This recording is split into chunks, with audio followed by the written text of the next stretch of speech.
Are you searching for the best in online black radio? Then go to blacktalkradionetwork.com, helping you filter through the noise. Real talk, black talk.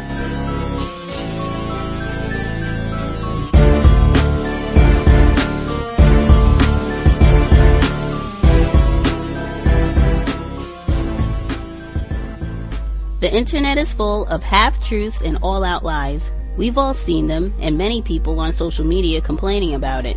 Here's your chance to show and prove. WorldAfropedia.com is a black-owned and operated encyclopedia. There are several thousand articles, but we need help. We can't uncover all the truth ourselves. So please, join us and become a writer, editor, or blogger for WorldAfropedia.com today. Every little bit counts. We owe it to the future generations to put the truth out there. Visit WorldAfropedia.com, the African Censored Encyclopedia, a global database of African knowledge for the purpose of bringing about global African wisdom and understanding. WorldAfropedia.com.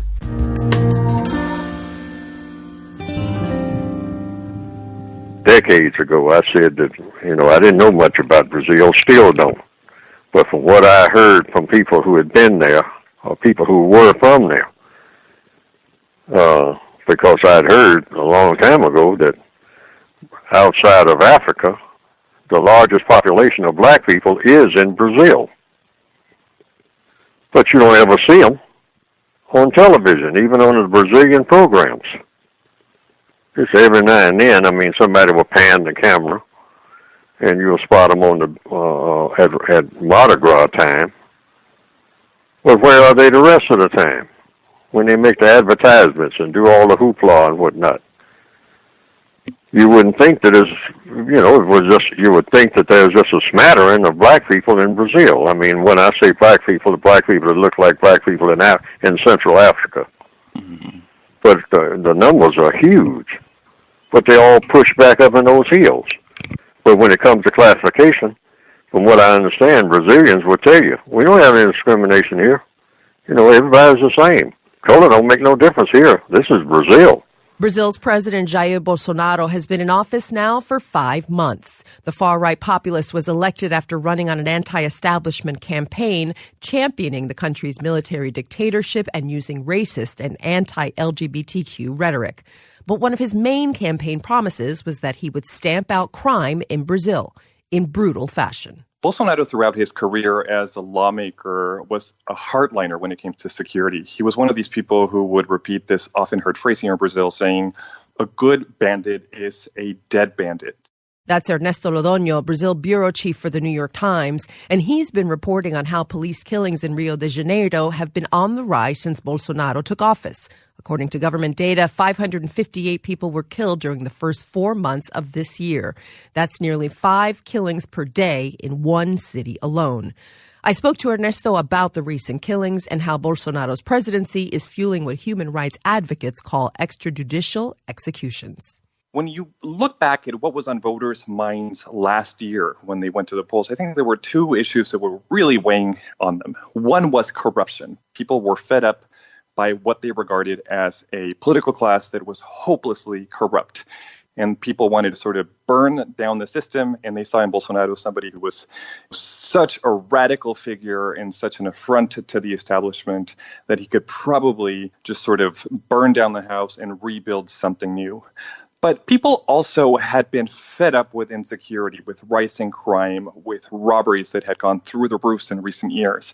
And Bolsonaro and allied politicians campaigned on a promise that it would soon become easier for the police to open fire on suspected criminals. Now, let's talk a little bit about the evolution of policing in Brazil. What are some of the tensions that have been historically present?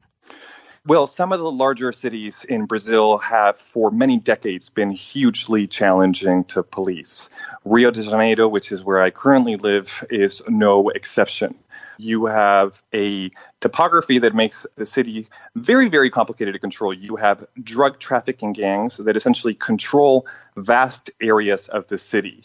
What I mean by this is if you wanted to go into one of these favelas, one of these sort of lower income neighborhoods, oftentimes up on the hills, you have to walk past gang members with rifles that are policing checkpoints to go in. And these areas have become sort of no-go zones for police officers unless they come in to carry out a raid.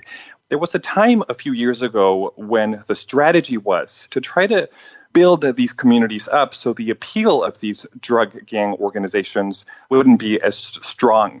And that paid dividends. You had a period when crime went down, homicides went down, and the state had considerable success in, planting a flag in these communities and reestablishing state services.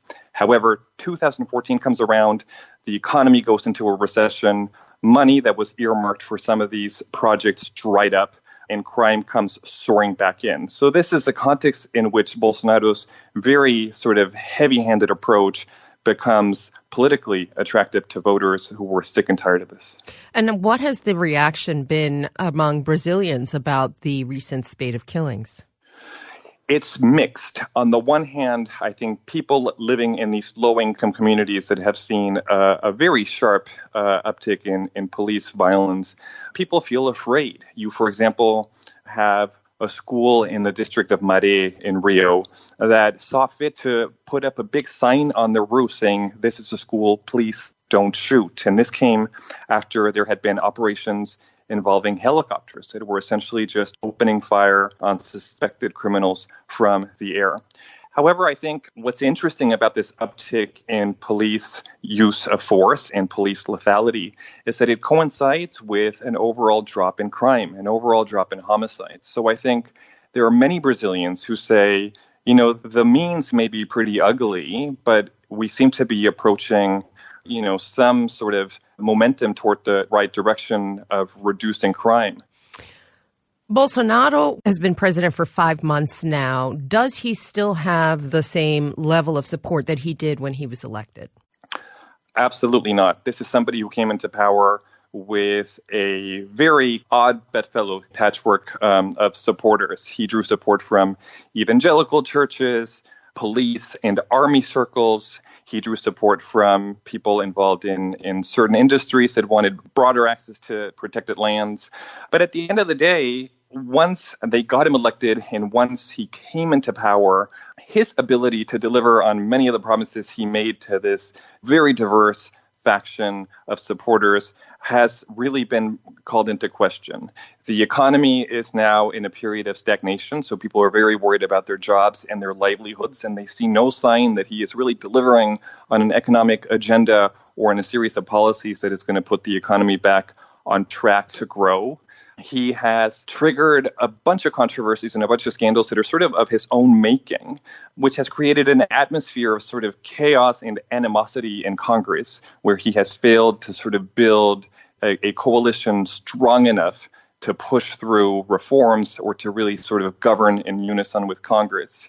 And, on the security front, even though some of the indicators are sort of looking better than they did last year, the country remains hugely violent. And the state is not really equipped to go after some of these problems in a meaningful way because it doesn't have much money to play with. Bolsonaro's son is facing allegations of corruption. What do we know so far about that investigation? I think this has been a really critical subplot in the Bolsonaro presidency. Here's somebody who billed himself as somebody who was going to let the judicial branch go after corruption unimpeded. And, soon after his election, you had this scandal involving one of his sons who is a lawmaker who is now suspected of having run a criminal organization from his former office as a local lawmaker. And instead of kind of empowering the prosecutors and the federal police investigators and just sort of, carrying out their work and looking under every rock, Bolsonaro's son has resisted at every turn the actions of prosecutors and investigators. And the president has shown no sign that he favors sort of a full and thorough investigation. And he and his wife are ensnarled in some of these financial transactions that have drawn the scrutiny of investigators. So I think many Brazilians are starting to question whether the image that President Bolsonaro presented as somebody who was completely clean, a radically clean politician, is going to hold up to scrutiny now that he is in the highest office of the country. Ernesto Lodonho is the Brazil bureau chief for the New York Times. Ernesto, thank you so much for your reporting. My pleasure. Canada. We should move to Canada. Thousands of murdered and missing Indigenous women and girls were the victims of a Canadian genocide. That's according to a report obtained by the CBC and scheduled to be released publicly in Ottawa tomorrow. The inquiry is reported to have concluded that their deaths were the result of state actions and inactions rooted in colonialism and colonial ideologies. Jorge Barrera is a reporter with the CBC's Indigenous unit, and he has read the report, and he joins us now. Welcome to the program. Thanks for having me. You know the stories of these women. Can you tell us one of them? Well, there's one case that is from Thunder Bay, a woman named Christina Gliddy, who was found, dying by a train bridge. And it came out that Thunder Bay police actually spoke to a man who said he was with her the night before her death on her last night on Earth, and there was no follow-up. Then it later turned out that his DNA was in an offender registry, and the Thunder Bay police, they never ran the DNA to determine, whether it was his or not. So, you have a disappearance where, police do little, even though there's evidence pointing to possible culprits, and there was failures in actually doing a proper and thorough investigation. So what were the findings, briefly, of this report? Well, the most explosive finding, and the way it's been hitting, it's been very controversial since we've reported this, and other media have picked it up as well, is that the inquiry determined that the thousands of murdered, missing Indigenous women and girls were the victims of a genocide in Canada. And in some places, the report terms it as a Canadian genocide. There are disagreements in Canada, as you know, about what constitutes genocide, and there will actually be an additional report on the treatment of Indigenous peoples according to the legal definition of genocide. But I take it Indigenous leaders have used that term for years. Why? The National Chief of the Assembly of First Nations Perry Bellegarde issued a statement yesterday outlining why. In Canada, just like in the U.S., there was Indian residential schools. And what's come out is that at least 6,000 Indigenous children died at these schools. A lot of it was diseases that were allowed to spread and deaths resulting from physical abuse. And some of these children are buried in graves that are unmarked and are lost in time. And then after that, there was the 60s scoop, where children were scooped out of their communities and fostered out into non-Indigenous homes. And now we have a situation with the child welfare system that is still seeing high rates of apprehension of Indigenous children. All these things and all these controls are what First Nations leaders say the tools of this genocide. The Commission was charged with coming up with recommendations to address the causes of violence and increase the safety of Indigenous women, right? So what are some of those recommendations? They want to change in the criminal code to make any homicide connected to an intimate partner relationship where there's a pattern of violence to classify it immediately as a first-degree murder, which commands more jail time on conviction, like a 20-year sentence, which is called life here in Canada. And the other one is to consider violence against Indigenous women and girls an aggravating factor at sentencing. So basically, if you're an Indigenous woman and a crime is committed against you, that should be a factor that is considered in the case. Yes. So do you think this report, when it's released formally tomorrow in what the government is calling a solemn national ceremony, will bring closure to these families? And what's been the reaction of the First Nations of Canada? It's been mixed. On the one hand, the conclusion of genocide by the inquiry is something that has been welcomed from Indigenous leadership in terms of this is validating what we've said for a long time. What I have heard is that there is some criticism that this conclusion may actually overshadow the specific issue of violence against Indigenous women and girls. And the process itself was deemed problematic by some families who felt that they had been left out or their needs weren't adequately met by the report. But this strong finding, this using, the word genocide, has taken things to another level in a lot of ways. But at the same time, some families are saying, well, what about the specific cases that we were hoping that you would actually look into and tell us what's going on and what we can change about them to get justice. Jorge Barrera is a reporter with the CBC's Indigenous unit. Thank you so much. Thank you. Hear these words. You will never be ignored again.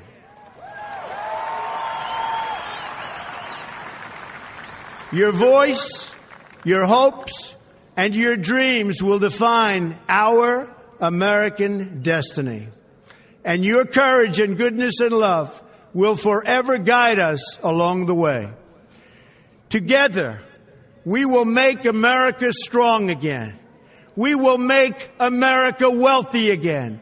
We will make America proud again. We will make America safe again. And yes, together, we will make America great again. Thank you, God bless you, and God bless America.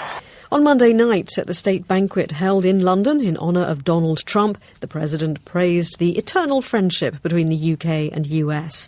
Today, on day 2 of his state visit to the UK and away from all the glittering ceremony, Mr. Trump has been getting down to business. As we record this podcast, the president has just had a working lunch with the outgoing Prime Minister Theresa May, and we'll have more on that shortly. But there have been protests as well as politics.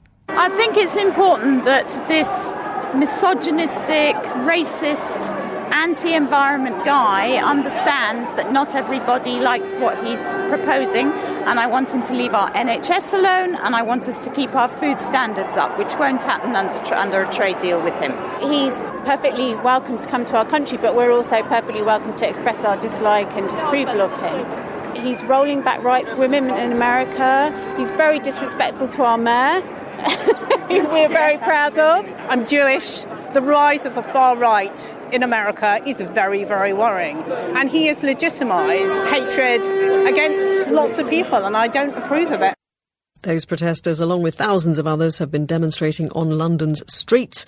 Our Home Affairs correspondent Tom Simons was there too, and I asked him about the scale of these protests. Well, it's always very difficult to estimate. It is thousands, I'd say, rather than tens of thousands. Trafalgar Square, where this protest started, which was close to being full, it takes about 20,000 people. Obviously, there'll be many more people coming in from other angles. So thousands rather than tens of thousands, but an enthusiastic and a loud protest. Donald Trump said yesterday, as he sped through streets that had, in some places, been cleared of people watching for security reasons, that he hadn't seen any protests. Well, I think it's very clear that he will be able to hear these protests, at least from Downing Street. And give us an idea, we obviously heard some very passionate voices there from people who have turned out to make themselves heard. Give us an idea of what sorts of people are participating today. Well, as you heard there, it is a very, very broad coalition. It's not often you get such a broad coalition at a protest like this. Really, everyone from groups on the left, anti-nuclear campaigners, climate change campaigners, LGBT rights campaigners, migrants' rights, the whole spectrum is here. But their view of Trump is a personal one. They dislike him personally. They dislike many of the things he's said. There are banners with long lists of things that have been said by Donald Trump that people dislike. And I think the other split in the thinking is there are some who say they don't disrespect the office. They're not against the American president per se. They're against him personally. And there are others who say he should not have been given a state visit. One of the banners I saw earlier was that simply the person holding the banner felt sorry for the Queen. That was Tom Simons. The man knot. Race, class, genre, and the dilemmas of black manhood. This is Hidden Brain. I'm Shankar Vedantam. There is comfort in the familiar. That's why Marlon Wade likes to head over to his local barbershop, Wrist Action. I just stop in. It's on MacArthur Boulevard in Oakland, California. He doesn't come for a cut. No hair, no hair. I just wear the bald head. He comes to shoot the breeze. Yeah. He points to one of the barbers, who's a friend. That's my son's godfather. That's one of my old school teammates. We play baseball together. Basically, Marlon likes to hang with people who know and understand him. People he grew up with. Some years ago, when Marlon was in the market for a new doctor, he looked for that same feeling of connection. I had various choices. I had over 20 doctors to choose from. But one stood out. She was, like him, black, and like him, a practicing Muslim. She gets me, I get her. We talk about life, we talk about our religion. You know, if something wrong with me, she gonna let me know. It's the kind of trusting relationship Marlon doesn't believe he'd find in a doctor of a different race. I don't think a lot of these doctors relate to people of my skin color. Like when it comes to heart disease, diabetes, like a lot of these diseases can be researched and medically something done for it. But at the end of the day, my community not getting that service. A variety of studies do suggest that black men in America often receive inferior care compared to white patients. They have the lowest life expectancy of any major demographic group. Many of the diseases they are dying from are chronic or preventable. Now a growing body of research suggests Marlon Wade might be onto something in his choice of doctor. The black doctors were able to convince more effectively the patients to take more of the preventative services compared to the non-black doctors. This week on Hidden Brain, we consider a simple but controversial way to improve outcomes in medicine, education, and other fields. And we ask, what happens when the ideal of a colorblind society runs into hard evidence that you may get better outcomes by not being colorblind? When Owen Garrick was a kid growing up in the South Bronx, he lived across the street from a bunch of relatives, including his Uncle Bobby. So he was the one that you could always hang out with. To the mall, to the store, to some friend's house. You can go swimming with him. He's a guy you can just jump in his car, come back at all hours of the evening, and he was your excuse, right? You know, Mom, Uncle Bobby left, had me staying out all night. But when he was 66 years old, Uncle Bobby found out he was dying of prostate cancer. So he started having bone pain due to the metastases to his bone. And that brought him in, the pain brought him in. And so then he was diagnosed. He probably died a few months after he was diagnosed. In Owen's opinion, it was a preventable death. Prostate cancer is usually slow-growing. It's easy to detect. He could still be very much alive and still very much active in his community and with his family, but unfortunately wouldn't go in for his preventative services. Owen says many of the older men in his family were the same way. They didn't trust doctors. They didn't get preventative care. This is the kind of story told over and over again in Black America. And it's a story reflected in a grim statistic. The average life expectancy of black men is 72 years, about 4 years shorter than the average for white men. It's not just prostate cancer, it's cardiovascular disease, it's stroke, it's diabetes. Most of the death is due to preventable or chronic conditions. This is something Owen wants to change. He's a doctor and researcher. He runs Bridge Clinical Research, a company whose mission is to make the medical system work better for black Americans. Owen is tired of the bad news about black men and healthcare in America. He's tired of talking about the disparity in health outcomes. What Owen wants is a fix, a way to get black men, particularly low-income black men, to go to the doctor for preventative care. He wants doctors who will listen to patients, and patients who will listen to doctors. So Owen and his fellow researchers, Marcella Alshon and Grant Graziani, designed a field study to try to answer one simple question. Will black men take more preventative care services if they're randomly assigned to a black doctor? Is it possible that the race of your physician matters in terms of your own health?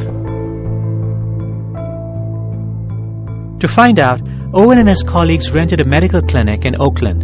They recruited 14 black and non-black doctors to staff the clinic during the study.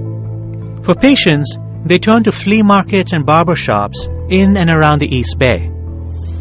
Places like Wrist Action, where Marlon Wade likes to hang out. And if you go to a black barbershop, you will have all sorts of black men in the barbershop. Not much, but how you doing today? You'll have folks who, like me, You'll have my kids at that barbershop. You'll have folks who didn't graduate from high school and their kids. The first step was asking patrons in these places if they'd answer some basic questions. Some 1,300 men agreed to fill out a short survey about their socioeconomic status, health history, and level of trust in the medical system.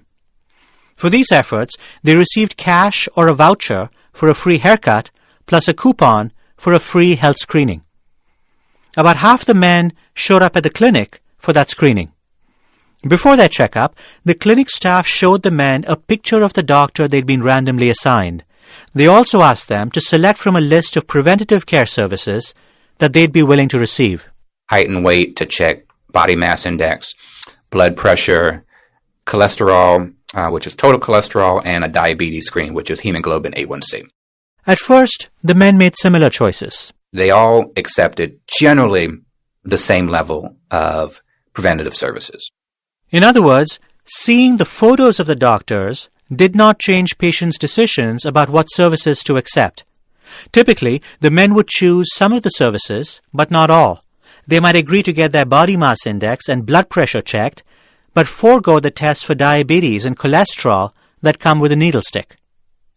But what happened next changed their choices. The doctor then comes in and says, okay, Mr. Smith, you've only selected these three. You've only selected height and weight and blood pressure. We really recommend that you take all five because they're all recommended. They're all good for your health. As I said, some of the black patients were randomized to receive this advice from a black doctor, some from a non-black doctor. Did the race of the physician affect what patients did? The black doctors were able to convince more effectively the patients to take more of the preventative services. And not just by a little, by a lot. The black doctors were about 20% more successful than non-black doctors at getting patients to have their blood pressure and body mass measured. They were even more effective at persuading their patients to have invasive tests. For diabetes and the flu shot, the black doctors were about 50% more successful than non-black doctors. And then came the cholesterol results. There was a 72% difference in the ability of the black doctor to recommend and have the black male patient take cholesterol screening compared to the non-black doctor. 72%. Now, the real-life implications of these results might be significant. High cholesterol, for instance, can lead to heart attacks, strokes. What if black patients in the real world responded to their physicians like their counterparts in the study? Owen Garrick says the gap in the United States between blacks and whites in cardiovascular disease outcomes might shrink by nearly 20%. That could be 20% of the people living to see their grandkids graduate from college and high school, right? That's how I think about it.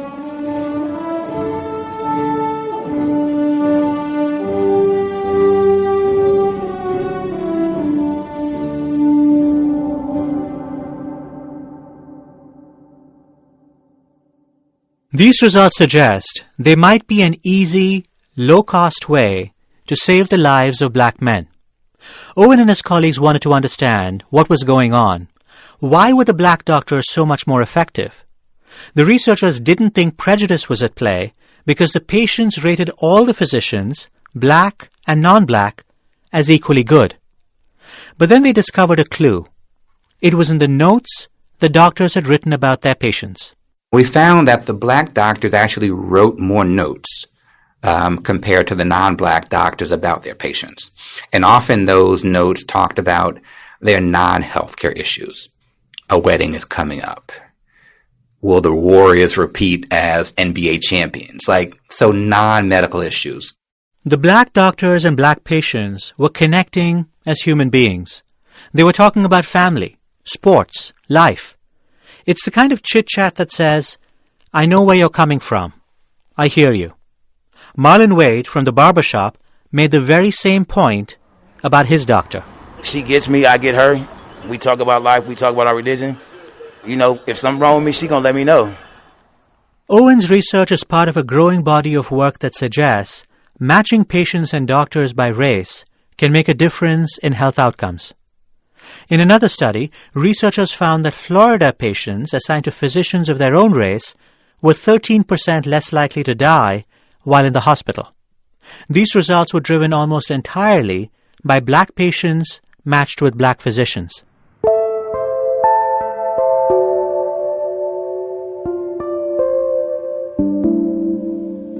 The research raises difficult questions about our medical system, our society, and our biases.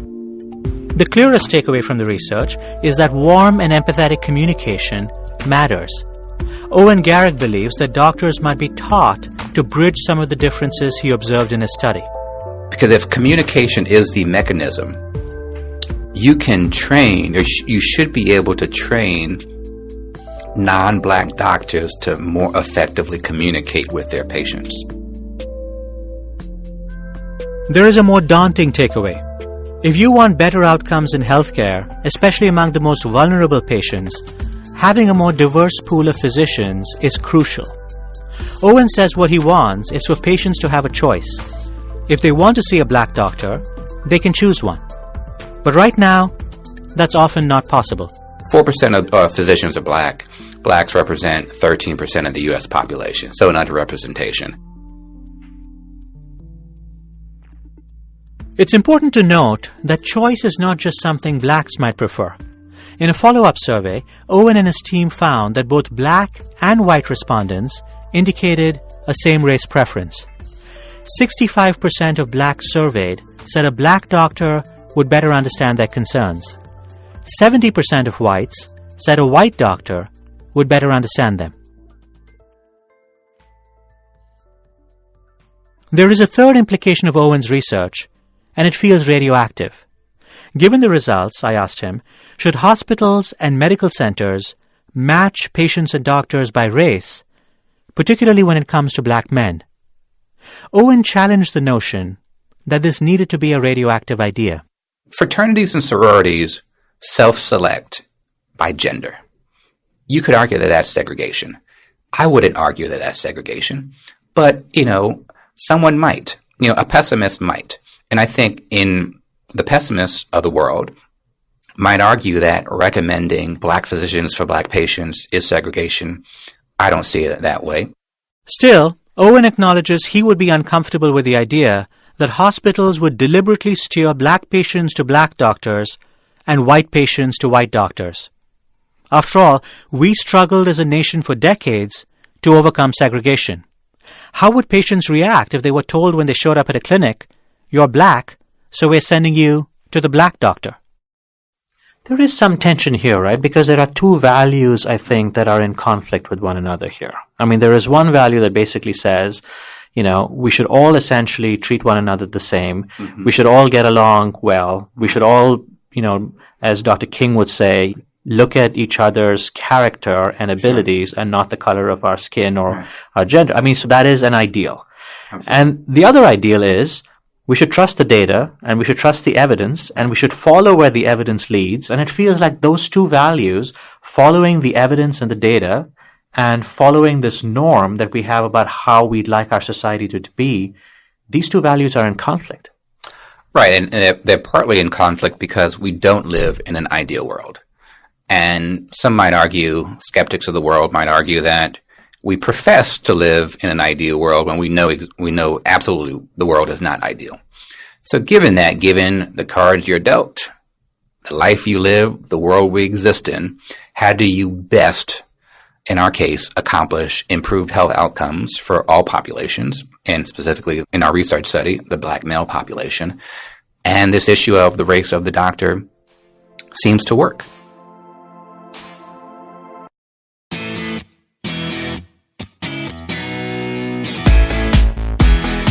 Seattle's a great place to visit because it has, I guess you could say, a little bit of everything, but I like to think of it as a lot of everything. Nowhere is gentrification perhaps more visible in Seattle than in the city's historically black neighborhood, the Central District. For decades, it thrived as a cultural hub, but in the early 80s, the area became more desirable and more expensive. Many African Americans were eventually pushed out. But local podcaster and filmmaker Jeff Schulman isn't sure that's the end of the story. His new documentary is called On the Brink, and I spoke with him as well as with longtime Central District resident Donald King, who appears in the film. I asked Jeff if there was a moment when he knew he wanted to make a documentary about the CD. With Seattle Growth Podcast, I've been going around the city asking people what do they think of the changes around them. And it took me a year into the podcast to talk to somebody from the Central District, at which point I just heard of the profound sense of loss and trauma. And the story was, it's a magnified version of what's happening in Seattle in neighborhoods across the city. And it's also, the more I dug into what happened in the Central District, it's the same story for African American communities in cities around the country. So, Donald, Jeff starts asking questions. He starts meeting people. Yeah. What did you think when this guy shows up and says, tell me about your neighborhood? The first thing I thought about was, the idea, does a white guy tell this story? But Jeff had a new look at it. He was new in town. He didn't have a lot of background in it. He heard these as stories of real people, of real lives that were being impacted by this. The photos that people shared of the neighborhood over the decades, many of them are in black and white that we see in the film. They are so evocative. The ball games, the parades, the drum lines, the businesses, they're all just so vivid. And I'm wondering what they sparked. What has been interesting to me as now a mature person looking at the visibility and invisibility of African Americans for the 70 years of my lifetime, that many people don't see us in pictures that are 60, 70, 80 years old, because at the time we were invisible. We didn't occupy a space of real life, of activities that every other American was involved in, because we weren't shown that in the movies. We weren't shown it in most magazines or news stories. Going to dances, going to school, serving in the military. Yeah, having baseball games. The kinds of things that every other American enjoyed. We didn't seem to be connected to that in popular media and popular stories. Donald, how long have you lived in the Central District now? 40 years now. And is it possible for you to encapsulate the changes that you've seen in that time and what it means to you? Yeah, I have a different lens as both a planning and architectural professional. What has happened should not be surprising to me, even though it has. I was a planning commissioner back in the late 1980s when we were working on the comprehensive plan and the idea of how to bring more density into the cities, how to limit growth in the edges of the suburb into wilderness and farmland. And I was all for that. What we didn't do at the time was to think about what the consequences could be. What was the downside to reviving a neighborhood, to having a neighborhood more safe, more attractive, with better amenities and better cultural facilities and parks and schools. Once the community became attractive, it became attractive to people with higher incomes and other means and resources. You say you should have known what the impact of your professional work was going to be, yes, but you didn't see it coming. What do you mean? Well, we didn't see, like I said, we didn't see the downside to it. Even if we did, there were no vehicles in place to counter it. And what impact has that had on you personally in your life as you reflect on this? The impact on me is to be one of those people that are living amongst people that incomes are now maybe 10 times mine, even as a professional person. Incomes are higher. People are younger. And the community has changed. And the community has changed. The demographics have changed wholesale. Jeff, if I can just turn back to the film for a little bit. You spoke with Helen Coleman and her daughter, Squirt. And this is the Helen Coleman who used to run Miss Helen's Diner, a soul food restaurant. And they shared lots of memories as well. And then there came this moment. This area, we were good to it, but we didn't protect it. Didn't protect it. We didn't protect it. You know, the regret and the grief that you hear there, it's just so palpable. What do you understand them to mean by that? We didn't protect it. We've got these huge economic forces. We've got these huge forces that were created in the past by the racial covenants and the redlining. But at the end of the day, the individuals I spoke to said, you know what, this is where we are. We've lost something that's really meaningful to us, but we're going to find a way to bring something back. And so there was an ownership of, it's now up to the people in the Central District, the people who are still left, to shape the future. They can't stop development, but as we're starting to see, they can shape it in a way that brings a home that the individuals had. And in the film, you focus on some people who are not giving up. Tell us, what are residents doing now to keep the community together? Yeah, so there's a variety of individuals and groups coming together and saying, we want to shape what the future of the Central District looks like. They want to bring not just residents back, but businesses back, and also help stem the losses that the churches and institutions are facing. So one such example that some of the individuals talked about in the film is Africatown, which is community land trust that's partnered with nonprofit organizations working with the city to try to build new developments such as the Liberty Bank building. When just one business owner says, I'm going to be in the Central District, it's inspiring to other business owners to say, you know, there might be other places I could operate, but I'm going to also be a part of bringing something back and shaping the Central District of the future.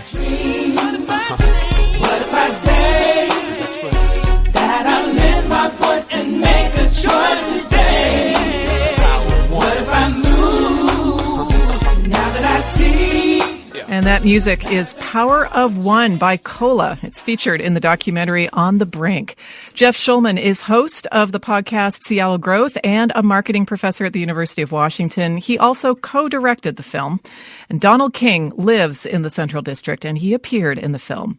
On the Brink premieres at Seattle's Langston Hughes Performing Arts Institute this Sunday, June the 9th.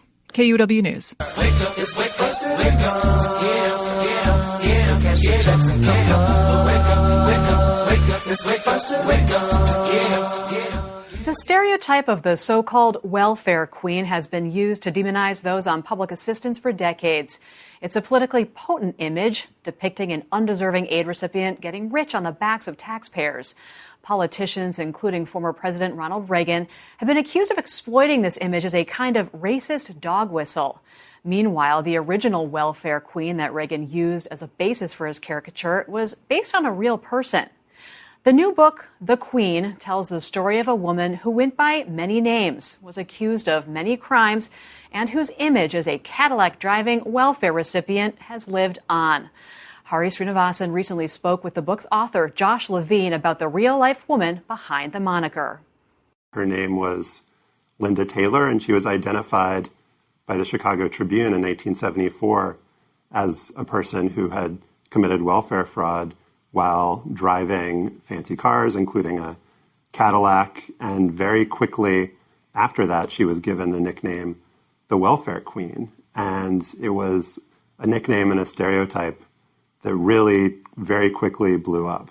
You know, it was a Chicago paper that gave her that nickname, but it's really Ronald Reagan on the campaign trail that makes that phrase such a household idea. How did it get from the Chicago paper into his speeches? Reagan was looking for kind of outrageous stories about welfare. And this idea that there were welfare cheats out there was something that created outrage. In Chicago, they found a woman who holds the record. She used 80 names, 30 addresses, 15 telephone numbers to collect food stamps, Social Security, veterans benefits for 4 non-existent deceased veterans' husbands, as well as welfare. Her tax-free cash income alone has been running $150,000 a year.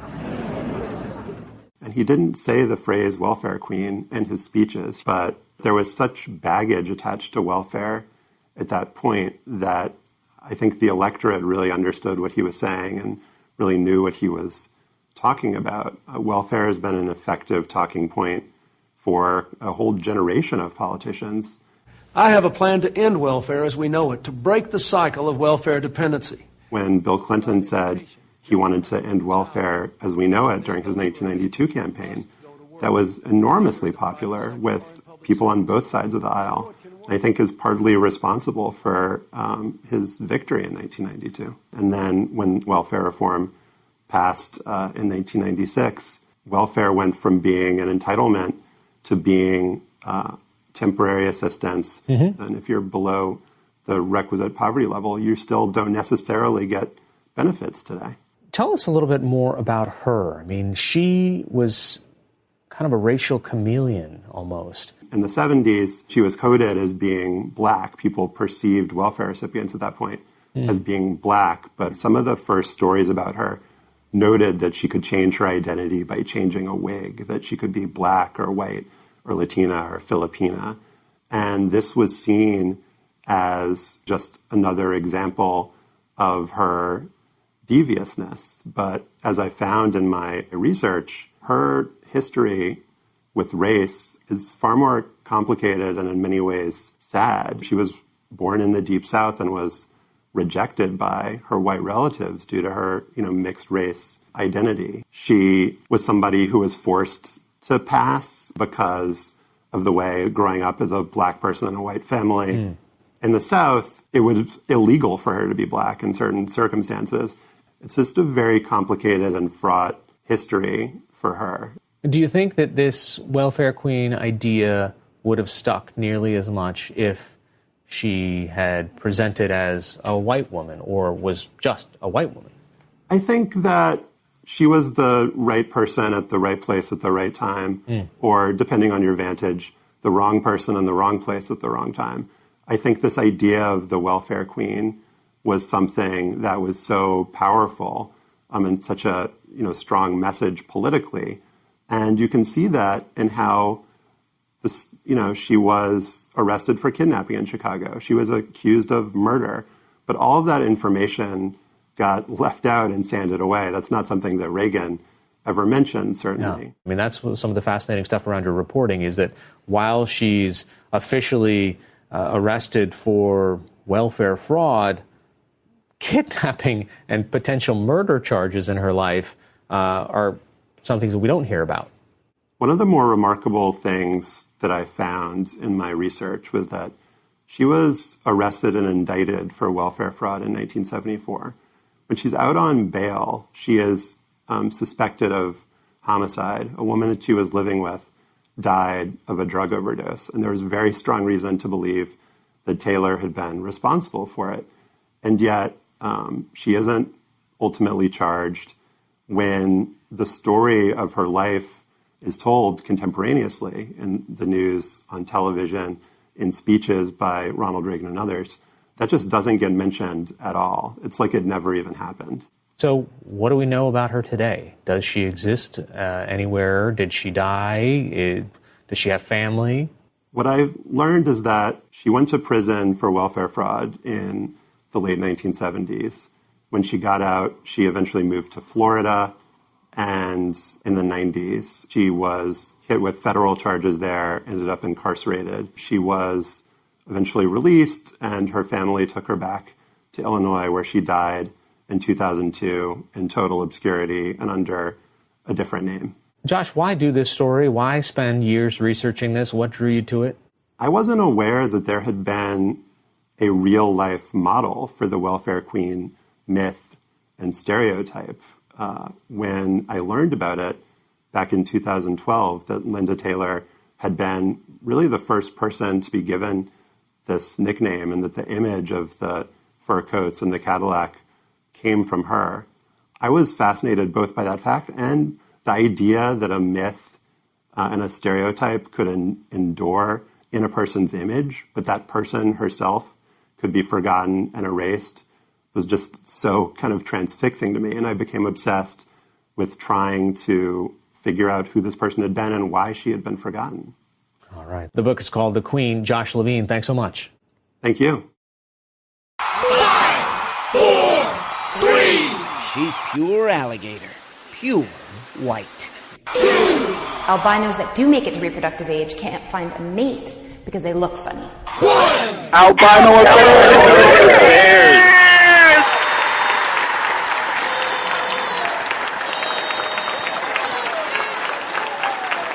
So, having done this for 13 years, I've seen a lot of variety of fawns that have come into us, from preemies and injured animals. But yesterday we got in our first ever albino fawn, and the gentleman that found her was driving down a road by the rice fields and thought he saw something white in the road.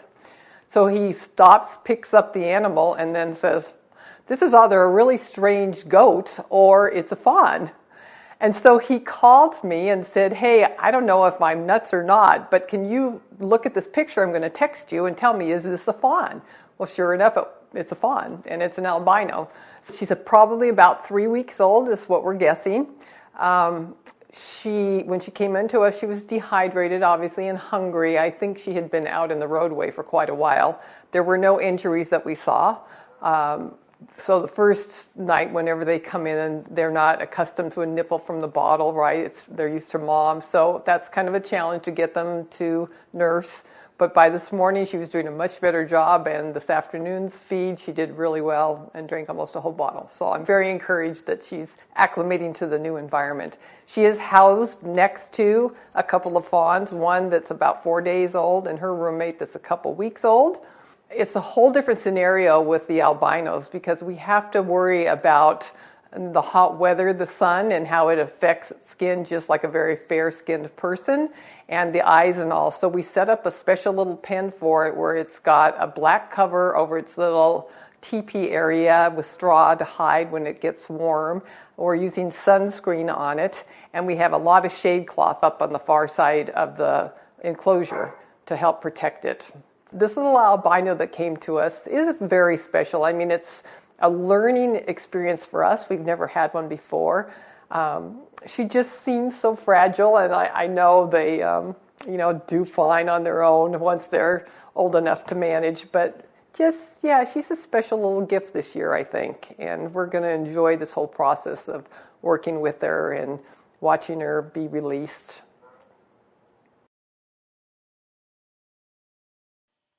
The man knot. Linda Fairstein won fame prosecuting criminals and then wrote crime fiction. Did she allow her gift for fiction to guide her powers as a prosecutor? Linda Fairstein was a founder of the Sex Crimes Unit of the Manhattan District Attorney's Office, which inspired Law & Order SVU. She's written best-selling crime novels like Blood Oath and Death Dance about a hard-nosed, tender-hearted assistant DA, Alexandra Cooper, who eats in a lot of New York's classiest Italian restaurants on a public servant salary. Now there's a mystery. There are now calls to boycott Linda Fairstein's books. She's resigned from several foundation boards. Just yesterday, her publisher dropped her. Ava DuVernay's Netflix series, When They See Us, has premiered. It's about Corey Wise, Kevin Richardson, Raymond Santana, Anton McRae, and Yusef Salaam, 5 Black and Latino teenagers who were wrongly convicted of a brutal rape and beating of a woman in Central Park in 1989 when Linda Fairstein ran the Sex Crimes Unit. The young men said their confessions were coerced. DNA evidence always pointed to another perpetrator, not the teens, who became known as the Central Park Five. An imprisoned rapist named Matthias Reyes confessed in 2002 to being the actual Central Park criminal, but the young men spent a collective 40 years in prison before their convictions were voided, while Matthias Reyes went on to assault and rape more women and murder one who was pregnant at the time. Ava DuVernay's series shows Linda Fairstein refusing to follow other leads and saying lines like, "Every young black male who was in the park last night is a suspect." The real Linda Fairstein calls the portrayal of her grossly and maliciously inaccurate in resignation letters and says case files and public records will confirm she acted responsibly. Ava DuVernay says Ms. Fairstein refused to meet with her unless she could approve the scripts of her series. Linda Fairstein's attorney says that is not true.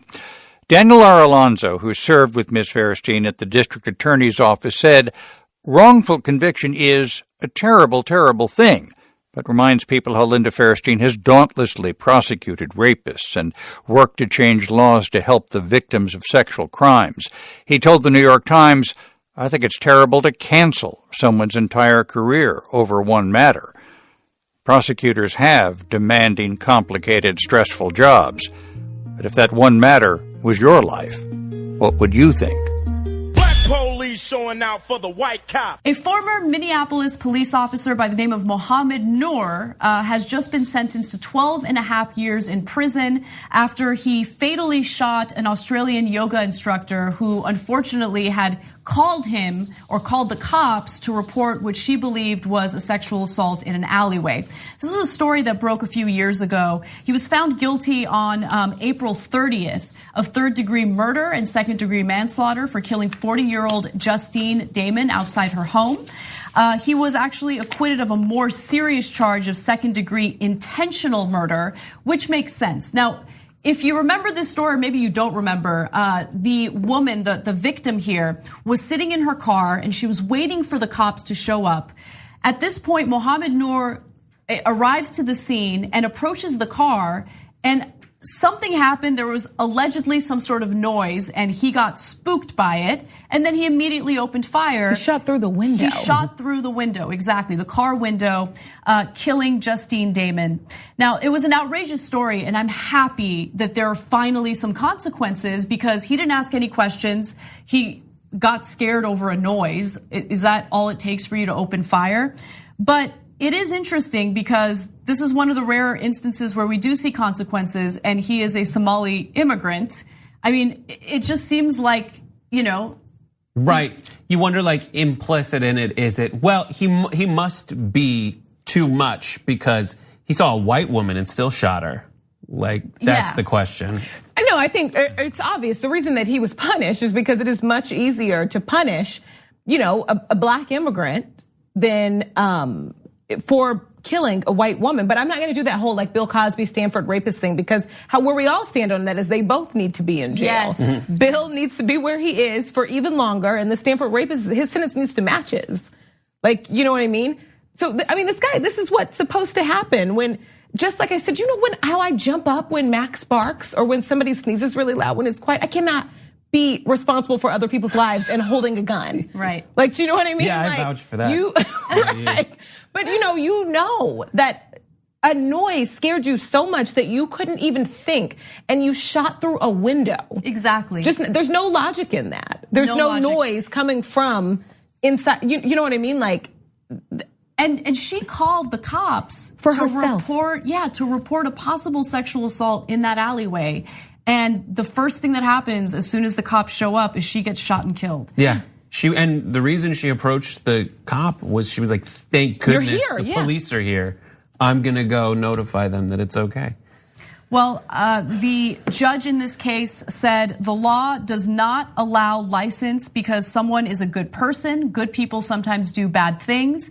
The reason why she said that was because the defense argued that he did not have a criminal record, that he was a good citizen. And she's basically saying, no, an innocent person died as a result of this incompetence, and he did something bad and he deserves this sentence. And I agree with her. I just wish that this type of logic was applied to most of the cops, or at least all of the cops who were committing these types of acts. The stars at night are big and bright. Deep in the heart of Texas. Ruha Hagar gave the valedictorian address last weekend to the Emmett J. Conrad High School class of 2019 in Dallas. Well, part of the address, anyway. When she said, quote, to Trayvon Martin, Tamir Rice, and all the other children who became victims of injustice, her mic was cut off. Ruha Hagar joins us now from Dallas. Thanks so much for being with us. Of course. May we invite you to complete your sentence? So I was going to finish by saying to Trayvon Martin, Tamir Rice, and all the other children who became victims of injustice, to the kids across the globe affected by war, famine, persecution, child labor, who have lost years of education due to hunger, displacement, lack of finances, and lack of educational resources. I'm sorry. Why was it important for you to say that? So initially, I just wrote their names because I knew their stories and I knew of the injustice. I was simply trying to remember their names and make the graduating class understand how much of a privilege it is that we are here and that we are graduating. But the importance of it, really, I understood it when I had a talk with my teacher and he wanted me to just delete the names. Like, he had no problem with anything else but just the names, saying that it's very controversial and it'll create hate towards white people. And then my principal, when he said it's outside the guidelines and you're sending the wrong message and you're not in a position of power, so you shouldn't even mention the names. So that's when I understood that these names are making people uncomfortable and maybe they should be said. You happen to be from a refugee immigrant family yourself, don't you? Yeah, that is correct. And give us some idea of the demographics of your school. So our school is actually majority minority, meaning we have a lot of immigrants and a lot of minorities in our school. And my school is very diverse, but also the administration, they do a very good job of accommodating to all of our needs. I don't say it enough in every interview, but my school is a great school. I don't hate my principal or any of the people in my school. I just think they made a mistake, and this is a learning opportunity for them. So, in the end, why didn't you just say, and remember, tomorrow is the first day for the rest of your life. Have a great summer. Why didn't I just give a generic speech? Because I feel like if change is going to happen, we are going to have to speak outside of the guidelines, and we are going to have to break a few boundaries. What adults think that we want to hear at graduation is completely incorrect. Because all of the graduating students that spoke to me afterwards, they were happy that I mentioned the names, and they were happy of the message I was trying to send to them.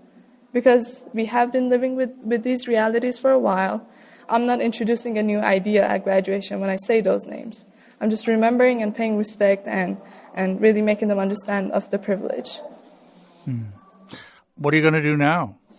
Hopefully go to UT and finish my bachelor's. University of Texas, yeah. At Austin, correct.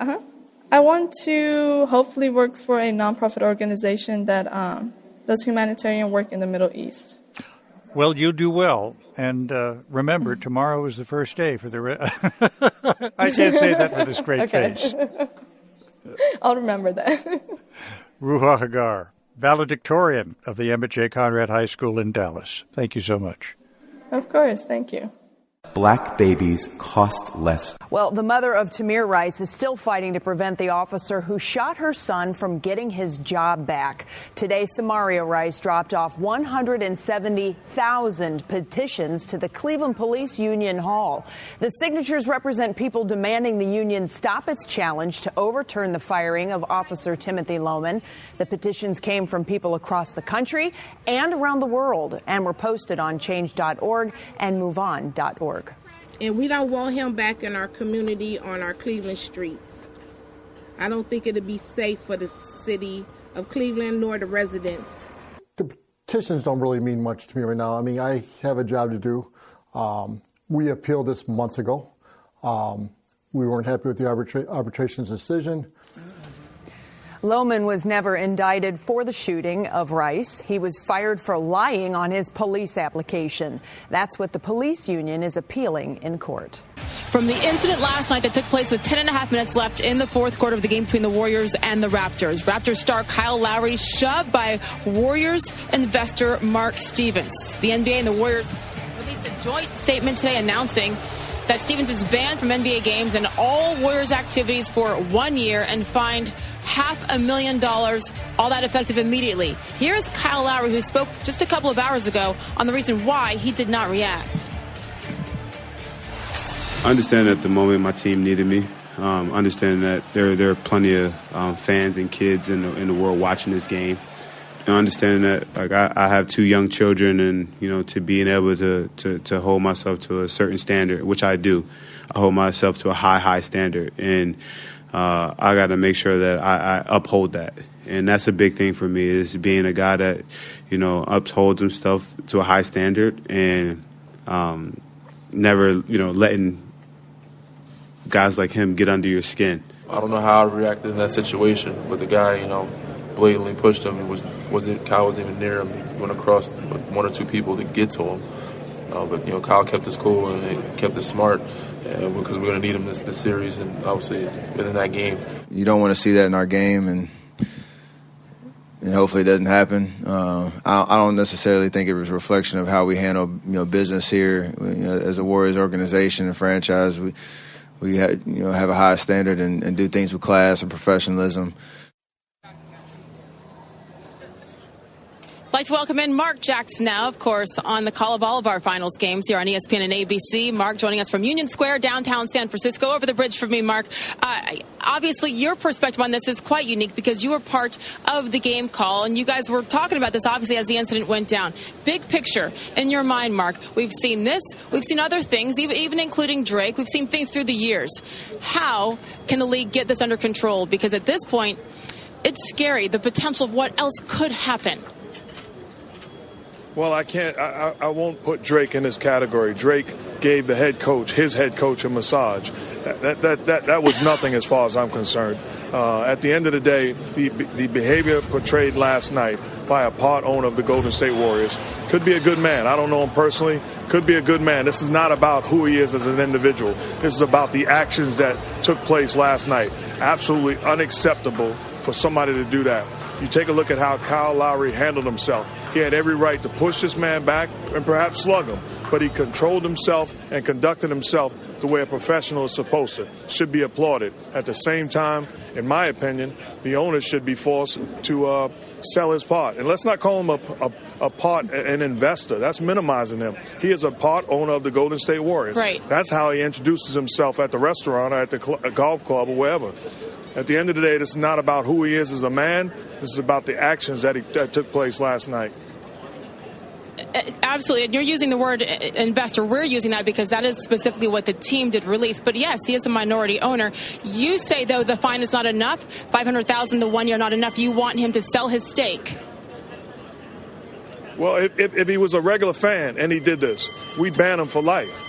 You look at the Utah Jazz fan that was disrespectful to Russell Westbrook. He paid a price for it. Now, maybe one day you revisit it, but the actions that took place last night, and I would understand it a little bit more if he fell on Mr. Stevens. He did not. He had nothing to do with the situation. I applaud Kyle Lowry and the way he handled himself. Absolutely. And I will say this, by mentioning Drake, Mark, all I was saying was in general, whether it's positive or negative, when there's that much access from fans with coaches, with players, that's when that line can be blurred, and that's when you never know how things can go. But I think, hey, everybody pay attention. Mark, you believe that maybe more should be done with Mark Stevens. Thank you for your perspective, as always, and we look forward to your call of Game 4. Context of White Supremacy. Gus T Renegade in for another broadcast, hopefully to share constructive information on the system of white supremacy. Today's date, Saturday, June 8, 2019, so I have been told. This is our weekly compensatory call-in. Dial in if you have thoughts, questions, counter-racist suggestions, or observations. The number 605-313-5164. The code 564-943#. Press star 61 if you would like to participate. Make sure you are consuming your water. Very important. Drink more water. Just saying that I feel like at least over the past week, certainly longer than that, but it's been flagrantly in my vision for the past week or so. Just large quantities of non-water beverages being consumed by non-white people. And that's just, they had that big segment on health. Racism, white supremacy does a lot to corrupt non-white people's health, black people specifically. You got the Coonman on as well. Racism, in fact, is the #1 thing that corrupts the health of black people, non-white people worldwide. One aspect of that is all the poisonous foods, toxic things that they place around us in our environments, and non-water beverages, and even not giving us access to clean water. That is a major aspect of white supremacy racism. Flint, for sure. Flint at all, really. But drink more water. Drink more water. Compensatory call-in. So much to share. I do want to pause. When you get signals from the Creator, listen. They are important. Sometimes there are messages and signals that are just for you. Mr. Fuller has said that a number of times. I think it's important. I think within the past few weeks, I said that I thought it was important that there were so many casual references, people saying that victim of white supremacy, Drake, who does have a white parent, that he should be violently attacked. Non-white people and white people were publicly encouraging violence against him. I said that's important, really, anytime that people are encouraging, cheering, applauding, celebrating violence against a non-white person, especially someone black. Whoa, major act of white supremacy, and everyone should stand up and call it exactly that, white terrorism. And it is important, not because, unlike Thomas, I am not a Drake fan. It is important because in the system of racism, white supremacy, sometimes it's, hey, violence against Drake. And if Drake is not here, if Lil Wayne is here, if Kyle Lowry is here, Gus T Renegade is here, that nigga will do. Any nigga will do. That is frequently the logic of racist man, racist woman, racist child. I was a little hesitant about saying that. I didn't know. I know I don't get the impression that many of the folks that are interested in counter-racist content are also Drake fans. So I didn't know. And talking about sports, I try not to encourage a lot of focus on entertainment, but that was such a flagrant act of violence to have this white billionaire, Mark Stevens, assault a black male, and particularly the man not. Kyle Lowry is not a small guy.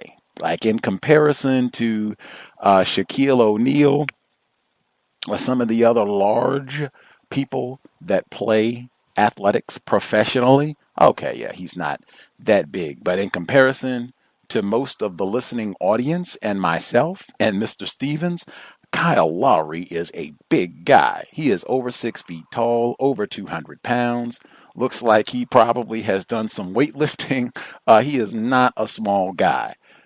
Mark Stevens shoved him with, there was no hesitation. Oh, that is a big black dude. I need a taser, and somebody call 911. I'm so afraid. Oh, I'm so afraid. Isn't that what James Loewen said? They go out to the suburbs, the sundown towns, because they're so afraid of black people. He did not seem afraid at all. He did not look like he was quivering. He didn't look like he was ready to call security. He didn't look like he was ready to sprint away from the front row. He stood there, shoved that black male, and then cursed in his face. Didn't back down. Didn't think, oh, I better run. He's going to slug me. Uh-oh, I better beat it. He stood right there. And I mean, Mr. Lowry said that he told him, go F himself. I was thinking he probably was ready to call him a nigger. Coon, something of, to that effect. I don't know. And I even have to stop on that. White reporters have publicly acknowledged that black professional athletes, even at the collegiate level, are explicitly told to expect things like that. Whites to curse at you and to be really violent and aggressive, most of the times verbally, and to not respond and to not say anything about that publicly. Whites did a report on this back when Marcus Smart, he said a fan called him a nigger and he pushed him. And he got, suspended for a whole bunch of games. He plays for the Boston Celtics now. But there was a report that came out at that time.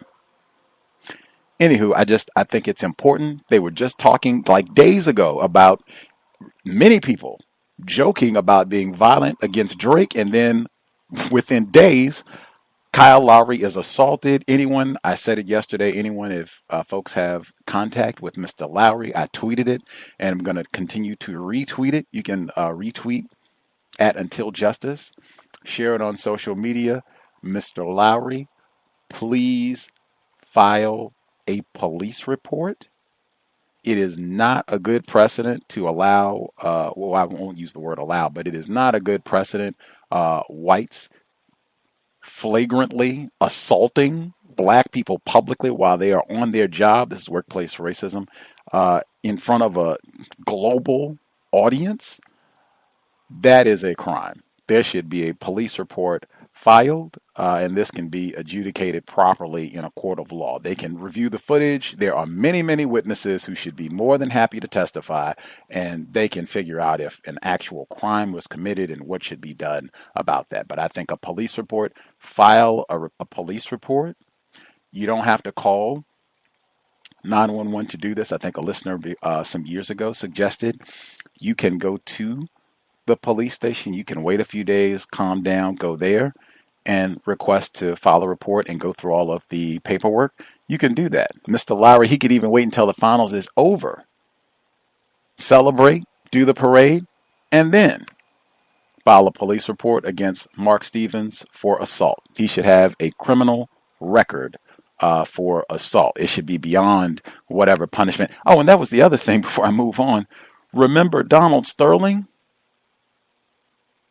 Former owner of the Clippers. I think he got $1 billion. It might have been $2 billion when he was allegedly forced to sell the team after the audio recording was released. He and V. Stiviano, where he was talking about not having these black people around, didn't want her hanging out with them at the games and such, and then got on and said Magic Johnson was this, talked really bad about him. I think what Mark Stevens did is substantially worse. That is a far greater violation than what Donald Sterling did. All he did is say, some things, I can't say private because it was a acknowledged recording. So, but anyway, all he did was make some statements about black people and Magic Johnson. This white man, Mark Stevens, assaulted a black male, an innocent black male, for no reason in front of a global audience of millions. I think, and he cursed at him after that. He cursed at him and may have said some worse things. I think that is a substantially worse violation. Donald Sterling was banned for life and forced to sell the team. I think Mark Stevens should have got a substantially harsher penalty. Continuing. The Cow's 10-year anniversary yoga retreat, Labor Day edition, California. The deadline to register is tomorrow. That would be Sunday. If you need information, feel free to drop me an email, untiljustice@gmail.com. There's information on the blog, racism-notes.blogspot.com. The details again, dates, Thursday, August 29, Sunday, September 1. That is Labor Day weekend, so I am told. We will be ending on that Sunday, so if you have Monday off or what have you, you should have time to get back to your typical residence to go about your normal business. But it would be August 29 to September 1, 4 days, 3 nights, Lake Arrowhead, California.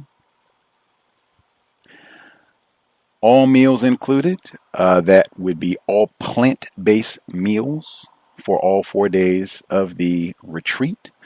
Chef Nadira has agreed to come hang out with us for the 4 days and prepare all of the meals for the time we are there. She got unanimous praise in Virginia, myself included. I was extraordinarily impressed with everything, carrot hot dogs included.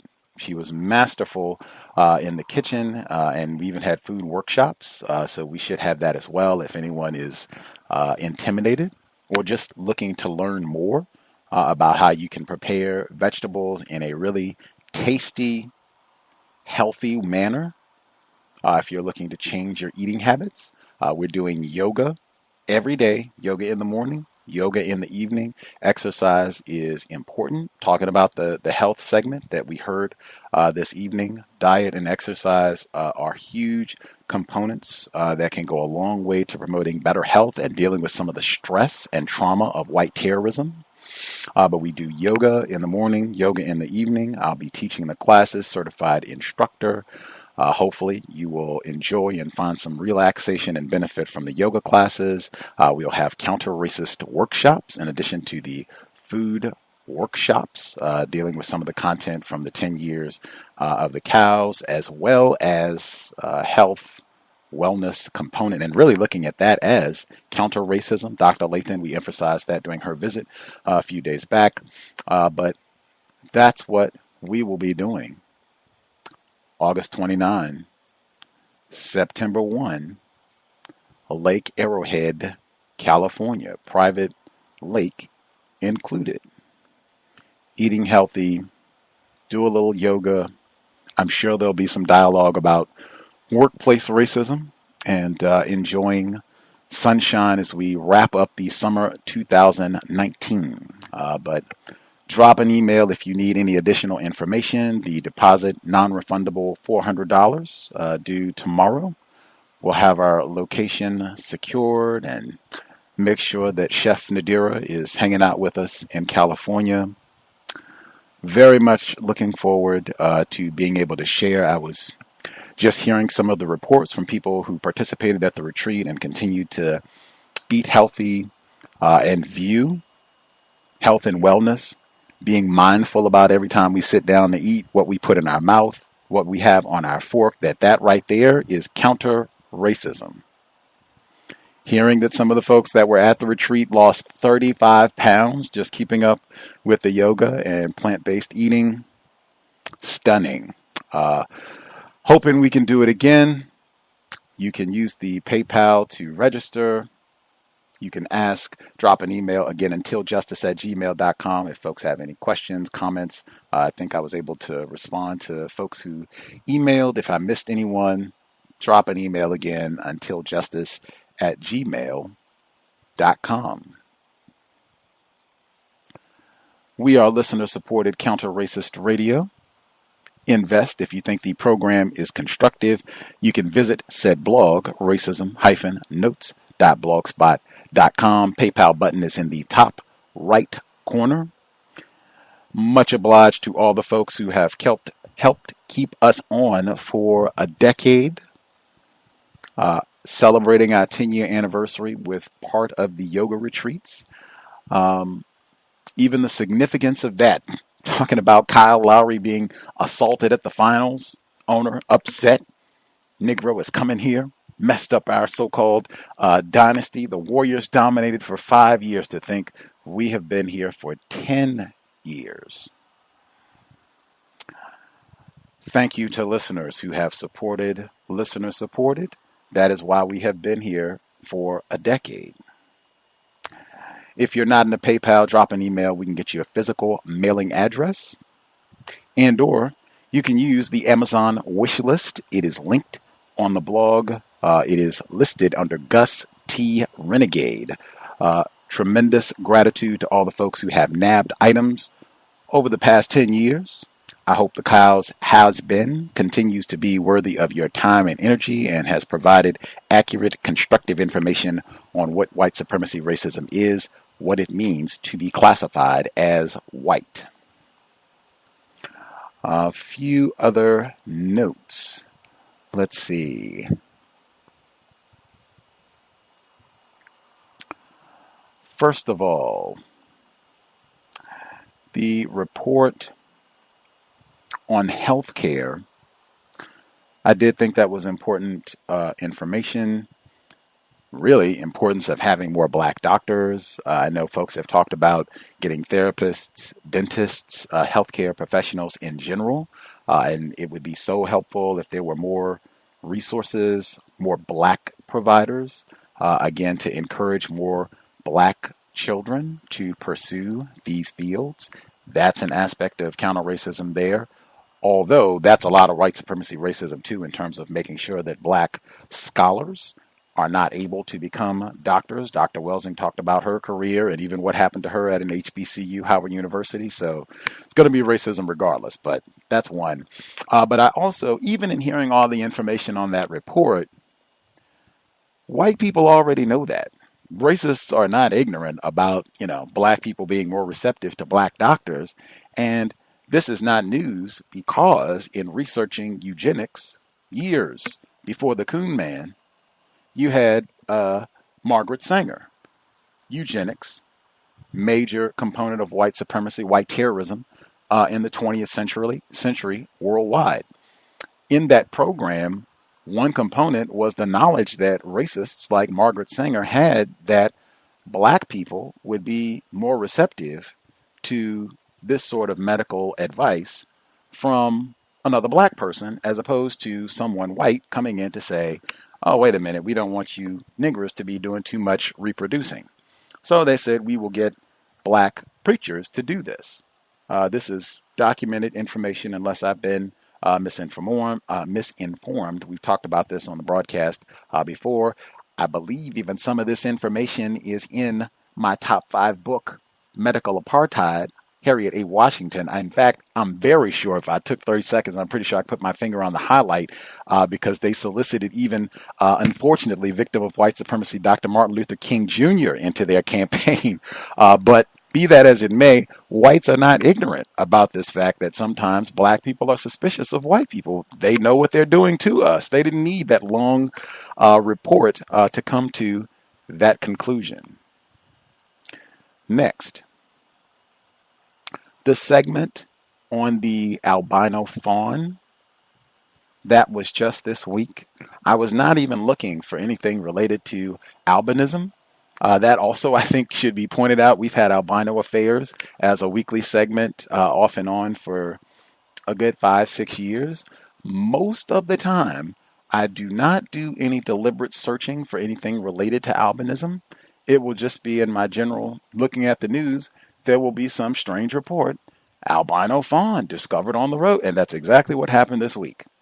Randomly, white man, my gosh. And just listening to the way that they talked, it's so special. And, oh my goodness. And they said, comparing fair-skinned people to the albino. Fair-skinned people having a difficult time with the heat and sun. Again, we've long talked about this fascination. That also comes up in James Lowen's Sundown Towns, how sometimes they will even make an albino creature the mascot for their all-white town. That is fascinating in the system of white supremacy. Dr. Welsing has a segment where she talked about that back on the program. And that is why I and Mr. Fuller recommend not using the word fair to describe someone's skin. If you're going to use the word fair to describe someone as having pale skin and then use the same term to describe justice, that's suggesting that the only people who are deserving of correct treatment, justice, are white, fair, or again, the thinking, the words that support white supremacy racism. When they had the segment on the Young Turks, on the officer who was sentenced for shooting the white woman, they had a victim of racism. She was presenting, and she said that she didn't want to do the Bill Cosby Stanford rapist thing. This is the compensatory call-in. That would be a metaphor. I'm not quite sure what that is. I'm not quite sure what that means in terms of, again, metaphor. Sometimes they can be just confusing in terms of people might not really understand what you mean with the comparison that's being made. I generally pay attention when I hear Bill Cosby's name being invoked for any reason. It seemed as though she was suggesting that she didn't want to say that, this black male should be exonerated, but she wanted justice to be enacted correctly in all situations, which I can agree with, even though it seems that that's flagrantly not the case in a system of racism, white supremacy, and Bill Cosby. Bill Cosby. Let's see. The young non-white student in Texas who was speaking at her high school graduation, and they cut her microphone when she went to mention Tamir Rice and Trayvon Martin, and she called them victims. I thought that was important. I believe she reported that she said their names. Just don't say their names. But saying their names and referencing them as victims was enough to get the microphone turned off. She said that they told her, "You're not in a position of power." I thought that was critically important because I think I've been saying for about a decade that the word privilege is not accurate. They didn't say, "Hey, young lady, you are not in a position of privilege. Don't you go out there and mention those Negroes' names." They didn't say that. They said, "You're not in a position of power." And then they had the power to cut her microphone. That's not privilege. That is power. Terms are important. They understood that. That's why they turned off the microphone. The use of the term minority, terms are important. This is the compensatory call-in. They refer to, or this young lady victim, she referred to her high school as majority minority. Then they referred to Mark Stevens, the suspected race soldier who assaulted Kyle Lowry. They referred to him as the minority owner. Use of the term minority can be very confusing in the system of racism, white supremacy. Use that word with caution. This broadcast, we ask that you not use metaphors. Bill Cosby Stanford rapist thing, that would be one. If we not use metaphors, that would be extremely helpful. Racists, they skillfully will use metaphors, similes, analogies to produce confusion. Frequently, they will take two separate concepts and contrast them, compare them, and say that they are equal, absolutely identical. And often that is not the case at all. We've been exposed to this misconduct for years, myself included, and many victims of racism. We are still learning, meaning sometimes we do not have logic to articulate our views. As such, we will substitute and use a metaphor. Frequently, these metaphors produce more confusion. Sometimes we need to just take more time to think, to develop our thoughts, or to get the logic to articulate our views. That is always acceptable for this broadcast. If we could not use metaphors, that would be super appreciated. I will prompt about that. If you could take about 5 minutes to share your thoughts, views, if you have questions, that would be great. Make sure everybody gets at least one opportunity to share. If we have any listeners who are in the Atlanta or Detroit area, want to get my question in that came up from the book club. If you live, you don't have to still be a resident there, but if you have lived, especially if you worked in the Atlanta, Detroit area, would be grand to hear from you. The number again, 605-313-5164. The code 564-943 pound.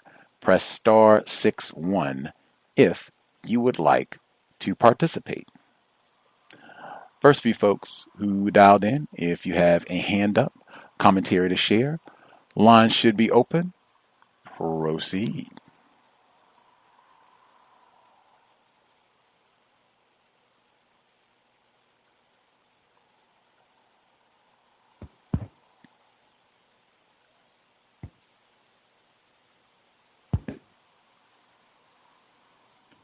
Can I be heard? Greetings, retired firefighter. Greetings. I would first speak on the NBA incident. To be honest, with the listeners, it's been a long time since I was actually a athlete. Football doesn't present as much opportunities to be that close to the audience, and so you don't get that kind of opportunity to have those type of confrontations as often, although it does happen. I've mentioned about how something similar happened this past football season, where a NFL football player for the Kansas City Chiefs actually got spit in his face. But I would say, honestly, I probably would have taken the opportunity to punch that white male in the face, which probably wouldn't have been the best option. I would say the best option was taken by the non-white black male at the time. I'm kind of surprised of his ability to restrain himself in itself, because athletes are rather emotional during a game. But then again, I'll say I'm not so much surprised, because also normally with champion level athletes that actually get to championships and have been successful through their careers as such, they're normally the type who have emotions, but they're able to control it. So I wouldn't say I'm surprised, but I do understand that not all of them are like that. And I probably would have been in that particular situation, whereas I would have not only punched him in the face, but somewhere where it would perhaps created permanent injury with him and suffer the consequences. But nevertheless, except for not filing a police report, which still is possible for him to do, I think he did would have been doing the best thing. I like your warnings and reports on drinking, on what type of liquid substances that non-white people should put into their mouths, and I know and I understand, and I figure that you also would also encourage the idea also to watch the chemical that is called alcohol, and to putting that down your mouth, because of the devastating possibilities that take place from doing that and then getting into a motor vehicle and driving. Down here in South Florida, a memorial has just taken place with the 3 black males, ages, I think it was 13, 15, and 18, something like that. All 3 of them were future college students. They would have been the first in their families to do so, and they were struck down all in one swipe by unfortunately, to a case it doesn't make a difference, but nevertheless, it happened to have been a non-white black female who was inebriated on alcohol, and she had been prior to a numerous amount of times a very vast record of driving drunk, and she struck these 3 black males and killed them on that very same scene one morning about a week ago. So that's just additional understanding on be watchful about what you put in your mouth and the consequences of what can take place DCS program had another session this morning from 9 a.m. to 4 p.m. It is so gratifying, in my opinion, to just be in the company of younger black people who are called children because of their ability to be flexible in their understanding, to be acceptance of wanting to listen to someone like me. And they have a lot of patience. I would say a quote-unquote mentoring program is a necessity for more than just non-white black people who are 18 years old or 17 years old or younger. It is a necessity that non-white black people of all ages under the global system of racism, white supremacy, have some sort of setting where they can converse with one another and share and exchange views and understandings and how to better improve themselves. You speak a lot about healthy eating and yoga. That certainly is something that so-called quote-unquote non-white black grown-ups need to be connected with on a constant basis. A lot of times when we're not on these stressful sites that is called employment, we spend a lot of time, too much time sitting in front of a television, whereas we can be occupying ourselves on Saturdays from 9 to 4 in a lot of cases, basically doing something similar as far as they're concerned.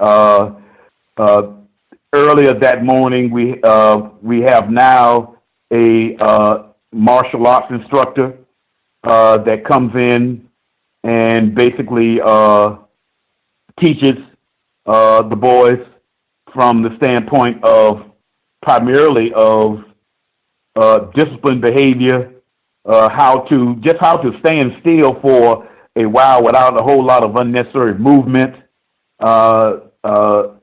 and different other exercises and discipline and self-control is where he's at right now as far as his instructions. So everything is going functional with the program itself, and just the mere fact that I'm able to be allowed to be in those young people's presence is it's hard for me to explain it on how much I appreciate the opportunity to be in their company. And so that's all I have to say. I don't want to just keep going over this over and over again, and thank everybody for listening. Much obliged, retired firefighter. Certainly, I always appreciate reminders about not consuming alcohol, drinking more water. Reading is more important than watching television. Really, just being mindful about how we invest our time. I think if there is a system of white supremacy, how much time should be invested in television watching? Just saying. Speaking of television watching, there is one thing I wanted to make sure I said this week. Last week, I played an audio segment, Ava DuVernay's new Netflix special on the Central Park Five. It's a what they call a docudrama, dramatization of the unjust conviction of these young non-white children as rapists back in the 1980s. And I said that, that's a whole genre, this type of thing, having films and television programs that are centered on the death of black people, death and suffering of black people, to just make that a form of entertainment. And I said, I'm not sure this is something that I can be enthusiastic about. And so then this week, they report that the former prosecutor, Linda Fairstein, almost thought they said fair skin, that she got dropped from her publisher, and she resigned from her alma mater. I said, well, hey, if the result of this film is a suspected racist, has some difficulties, as Mr. Fuller has said, the price of doing business goes up, has become more costly. It maybe is causing Miss Fairstein some difficulties. Well, then maybe that is a constructive result of this project, we'll have to say. Now, even with that, I could only be so enthusiastic. I mean, this is 30 years after all of this is done, unless I'm misinformed. She had already stepped down as prosecutor. So it's not like, this messed up her career or anything. She looks older. She looks like, she's pretty close to the end of her time on the planet. She's not being criminally charged with anything. So this, is a couple days of unfavorable press clippings, but I don't know if it's anything that substantial. But that said, that is something that is noteworthy. I could see a counter-racist logic to people saying that alone is worthwhile, excellent work, Miss DuVernay. I could see the logic in that. If anyone saw the project, if you think it's constructive, feel free to comment. Others who dialed in with a hand up, if you have comments, questions, observations, *61, proceed.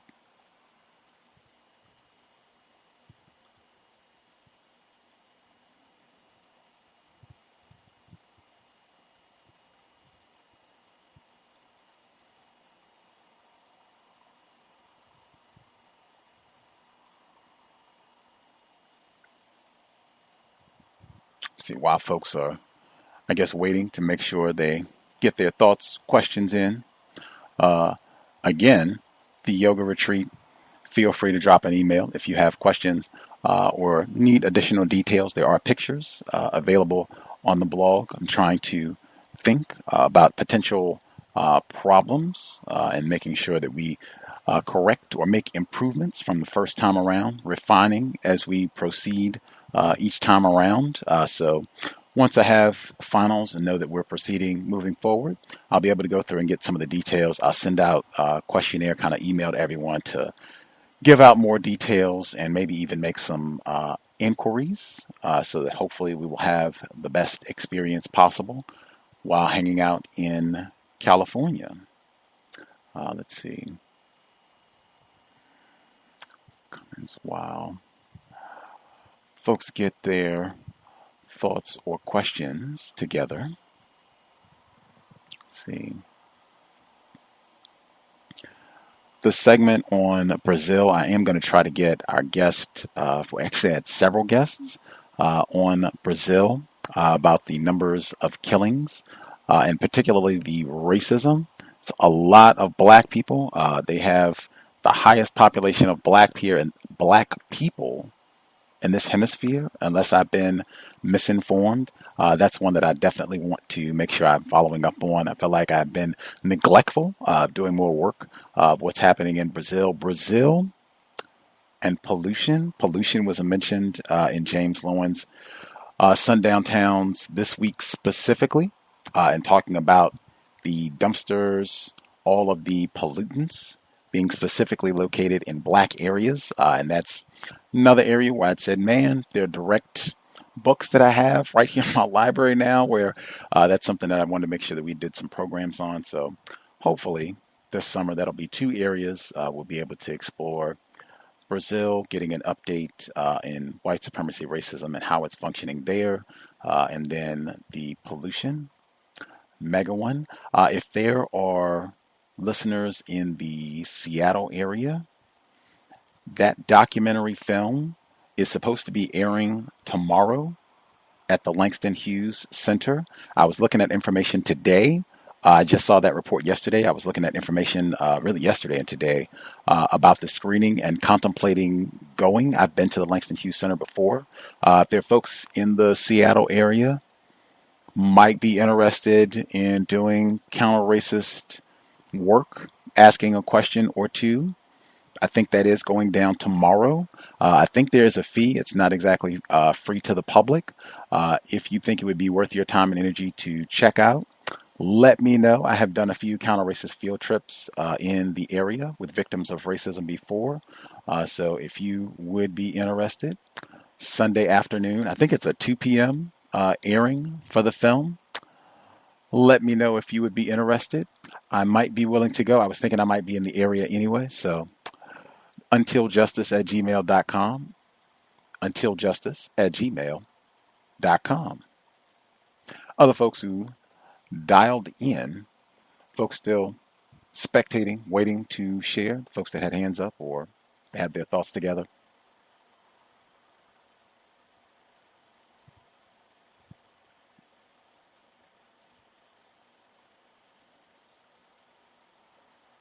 See hands, folks are not sure if they're in a noisy environment. I reckon they'll get it together once they are able to speak. Can I be heard? There's one of them. Greetings, Thomas in New York. Greetings, Gus. Good evening. How are you? Right poorly. I know. I got you. Man, great show so far. Peace to the firefighter. I have a few things to say. Greetings. Greetings, sir. Found out today from my daughter. It's no longer called drug abuse. It's officially now called substance misuse. And I don't see how this is misuse. I mean, you can't misuse crack. I mean, you can't misuse heavily. What other use does it have other than to get you high? But now that white people are on it, that's how it goes. Black doctors, I agree with you. I have it in here. It could be dangerous. Could play against us. Especially if the doctors are told to do something wrong by the white supremacists, and that's been a notorious part of the history of Black Tuskegee. I mean, you have a lot of situations where there were Black people directly who the Black people believed in that were working against them, and probably confused or didn't know, could be. I saw the albino affairs this week too. I printed it out. But with the clip you played, man, she sounded like she wanted to breastfeed the deer herself. I was waiting for her to say she put it in his mouth. The high school is supposed to foster a sense of civics and activism, a sense of pride and community, and the young girl can't say Trayvon Martin. I think that pretty much shows what it really means if you're not white. Cleveland, Tamir Rice, I believe the report said she had 170 something. It was so high, I just say 180,000 names on the petition. Cleveland has a population of just under 185,000 people. So she had about 45% of the city sign this petition. I think that if he gets he keeps his job, I mean, that's, out goes democracy, as they would say. I mean, it seems like a very high percentage of the city doesn't want this man. You can't get 45% of the city with 385,000 people without getting a large amount of white people to also sign that petition. Kyle Lowry, plus remember earlier this year was Russell Westbrook, pushed by a little white supremacist. At another game, he was called racial slurs, told to get on his knees. Here we go, Kyle Lowry, pushed by a fan who, not a fan, a part owner of the team. I would think that as part owner of the team, you would want the players on your team not to dive for the ball into the crowd and a fan tried to push them. This could have turned into Ron Artest. I mean, if you remember Steven Jackson, Ron Artest in Toronto, Detroit, jumped into the crowd, wailed on the fans, turned into a media travesty for the NBA, a PR nightmare. They suspended for the whole season, lost a lot of money in endorsements.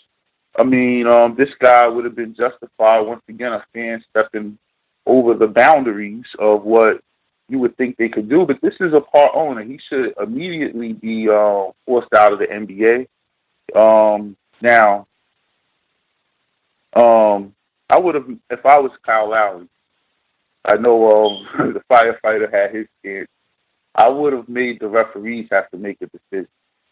I'm not playing. I'm in the game. I'm not playing. So you're going to have to either kick me out the game or you're going to have to kick him out the arena. And you can go to your tapes. Y'all go to that about 20 times a game. Watch what happened. And I didn't push him back. I didn't hit him back. I'm not playing them. So I would have put that decision in the hands of the referee. It would have really, I think, put it back into the hands of the white supremacists. Let's see what they would have done in that situation. I see LeBron James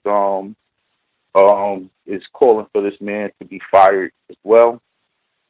They did a report on Los Angeles homelessness, which has jumped up to, I believe, somewhere close to 50,000 people.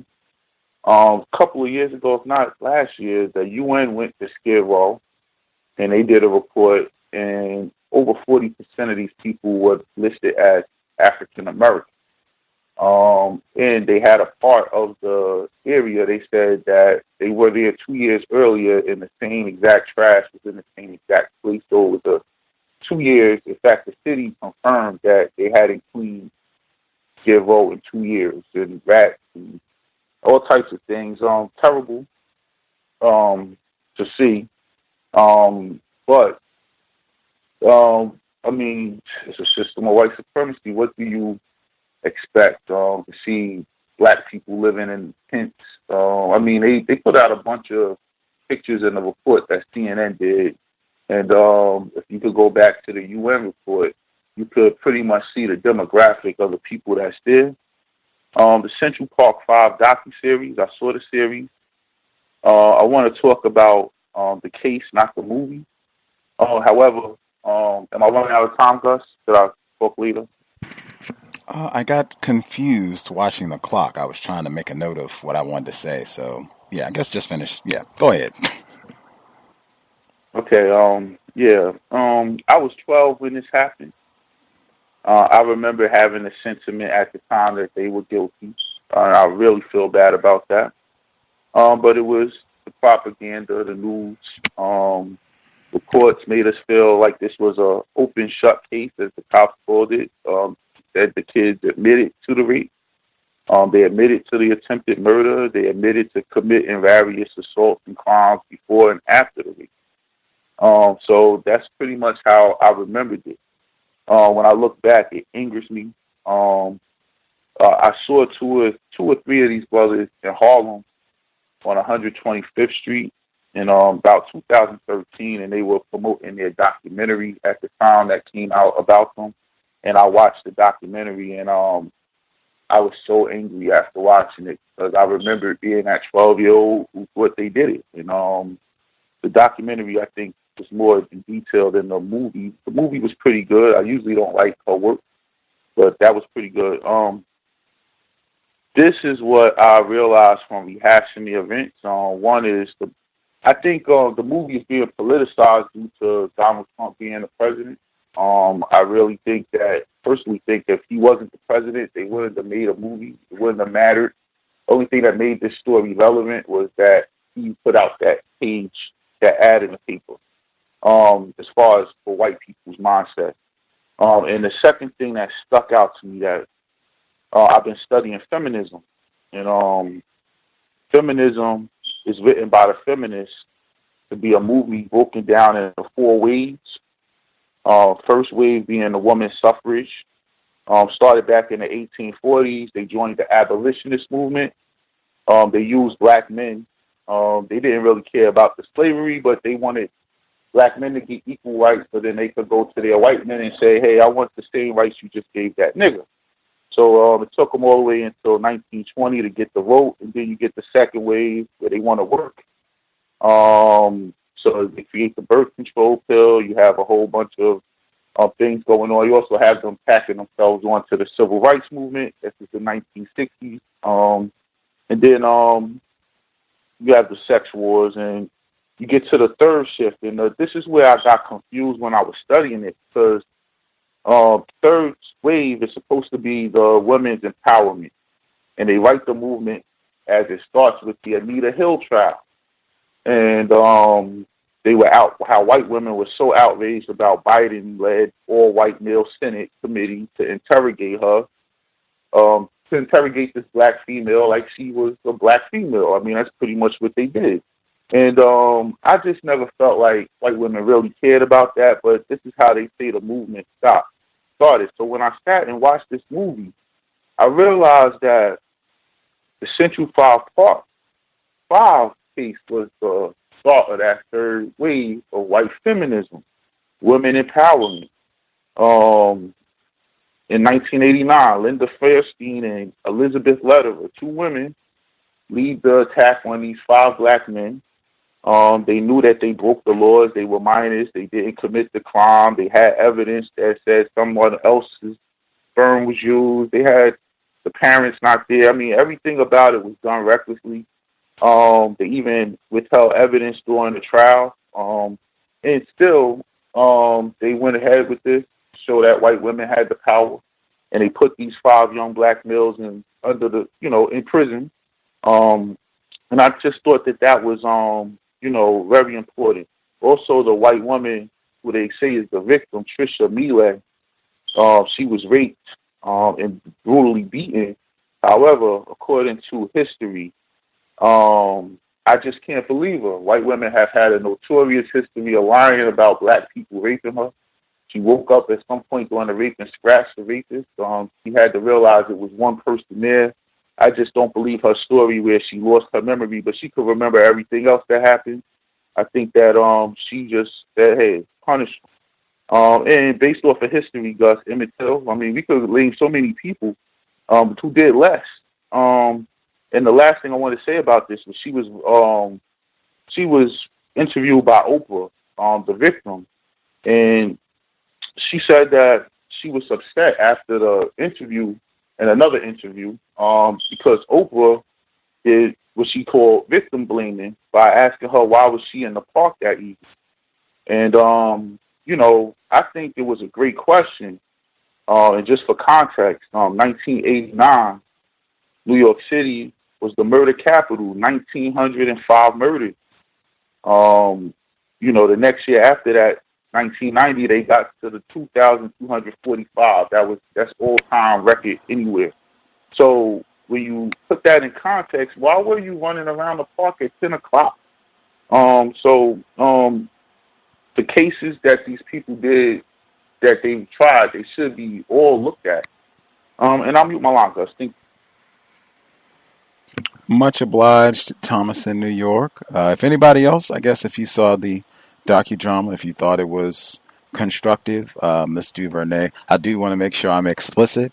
I never said I didn't think it was constructive, just said I, not sure I can be too enthusiastic about these types of subjects. But if other folks have seen it, if you thought it was constructive, that sort of thing, feel free, let us know. *61 if you have a comment, question. One thing I did want to share really quick before I nab our other callers. This week in Seattle, they had a presentation. I was invited by my prenatal yoga instructor. She is a white woman. It was a non-white speaker coming, though. That was why I was intrigued. She does these speaking engagements like on a regular basis around the world, I'm told. I'd heard of her from my prenatal teacher instructor, but she is the first person who told me about her. Her name is Amma, A-M-M-A, and she came to Seattle this here weekend for Thursday and Friday, and she did like 4 presentations. And she, as I said, she's a non-white, non-black female, and she goes to different spots around the world trying to help individuals who have problems. They had a report where she had done things on the continent and with different individuals who all look like non-white people to me, trying to help them do various things, build schools or get an education, things that seem constructive. So I'm there, and we're in Bellevue, right? This is like a suburb, really ritzy suburb that's like 10 minutes outside of Seattle, very easy to get to. But I mean, wow, Seattle is already expensive. Bellevue is really expensive. So we're there at the Hyatt Regency. And I mean, I'm almost still having to like put words together to describe the situation. I'd never attended an event like this, so I just kind of walked around observing, being confused for the better part of 2 days. But I will have to share, it was, wow. I'm still trying to gather my words and thoughts to describe. There were not many black people there. I did not expect there to be a whole lot of black people present. It was fascinating. I'll have to gather my thoughts and share. Other folks who dialed in, if you have hand up commentary to share, proceed. Can I be heard? Greetings, Henry in Chicago. All right, greetings, Gus, and greetings to all the callers and listeners. The case of the Central Park Five, it's not unique. There are probably a lot of cases that entailed non-white black men or boys being accused of rape and murder. There are basically two that come to mind, and actually here in this area. There was the case of the Dixmoor Five. Dixmoor is a suburb of Chicago.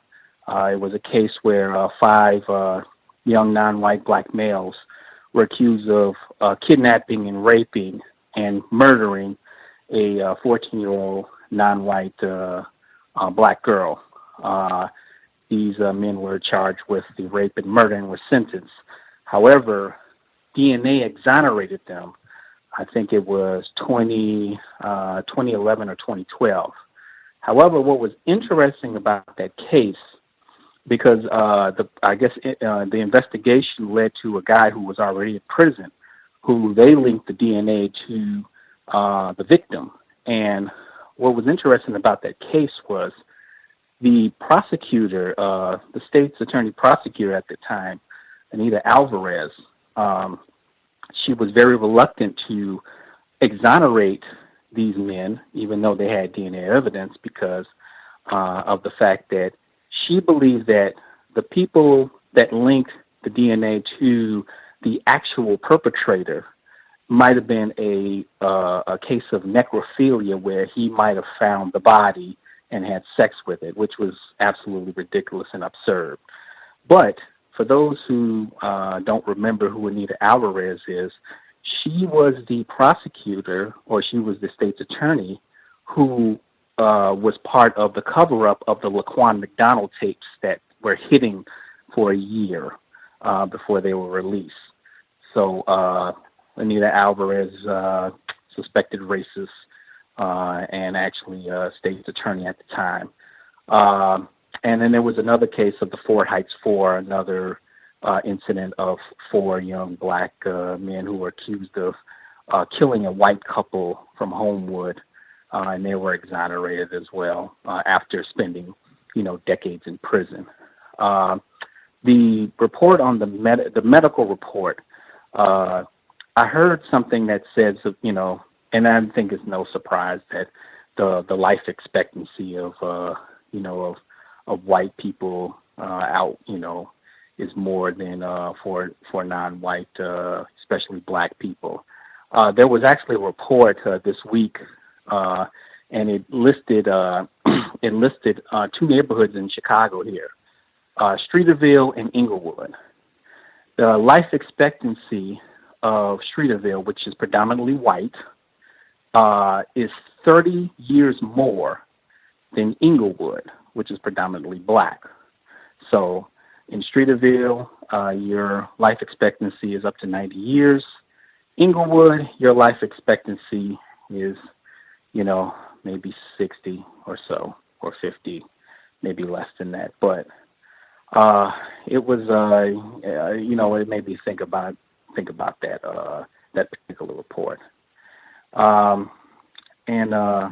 one more thing. Okay, I'll if we have time, I'll get back to it. But I'll mute my line. Much obliged, Henry in Chicago. And I think that is important to recognize in the race soldiers. It generally will not be one incident, especially individuals that are in these powerful positions, enforcement officials, prosecutors, major office holders. It generally won't just be one case or one thing that they were involved in terms of practicing racism, white supremacy. Their name generally will come up multiple times with multiple different infractions, violations. So I think that's always helpful to illustrate. Let's see, other folks who have I guess I'll give out the number again. 605-313-5164. The code 564943 pound. Press star 61 if you would like to participate. One thing that I will say about being at the presentation this week, white people are generally very codified, very efficient when they are serious about getting things done. It was remarkable to observe. That was part of why I wanted to be there, to just observe exactly what was happening, because I'd never participated in anything like this before. It was amazing in terms of just how codified they were about getting this together. And they've been doing these tours, I think, for like over 20 years, maybe even 30 years, I think. And so they bring their own dishes, they bring their own tables, and it's amazing just how codified things are. And I'm saying white people because even though it was a non-white speaker, they had a part of the presentation where they recognized the organizers of the event, which seemed like what they call chief organizers, and all of these individuals seemed to be like they would be classified as white. Not that I was surprised at all. Most of the people there were white. Other folks who dialed in, if we've missed you totally, if you have a hand up, proceed.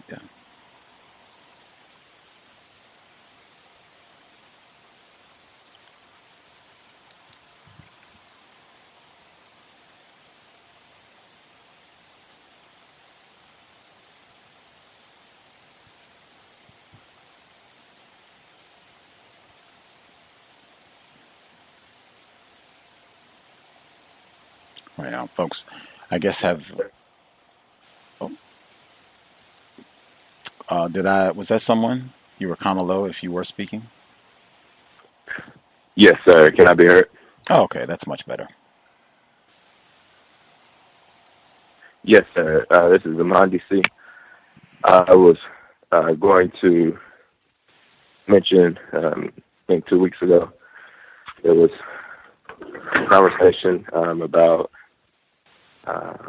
one of the ladies was having problems with menstrual cramps, I think, and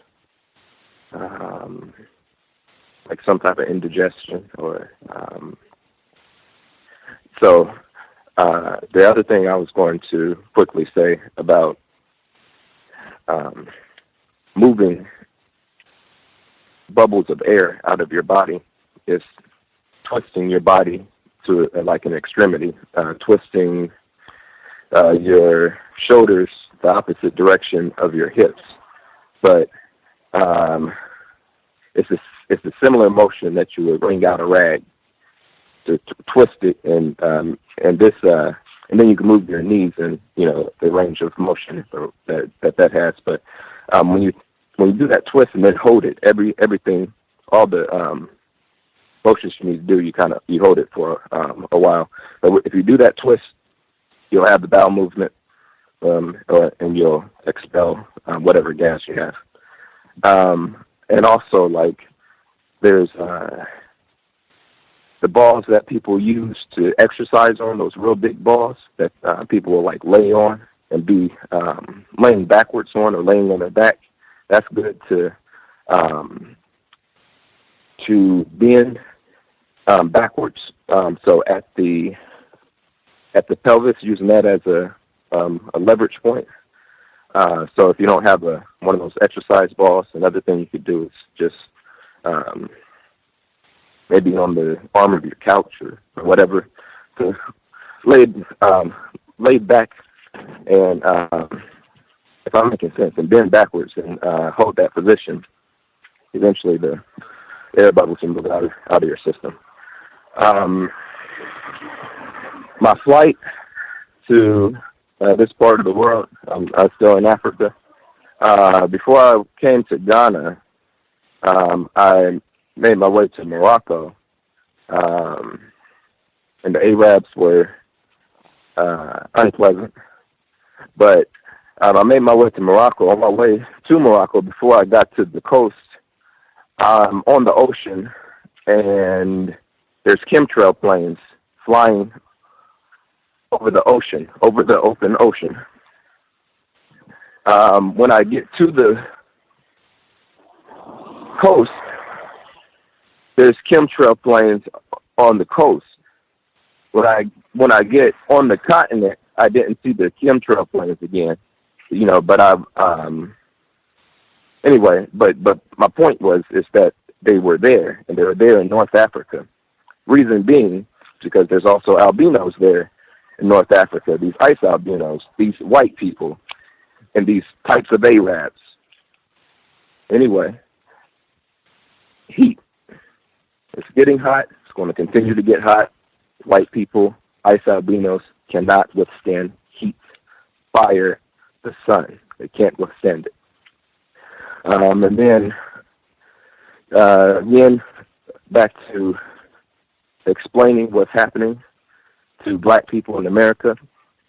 When I explain it to people, black Africans that I've spoken to, I explain it to them. They look at me and they tell me that I'm not telling the truth. They start laughing after a while. So, man, this guy is ridiculous. I know that's what they're thinking. And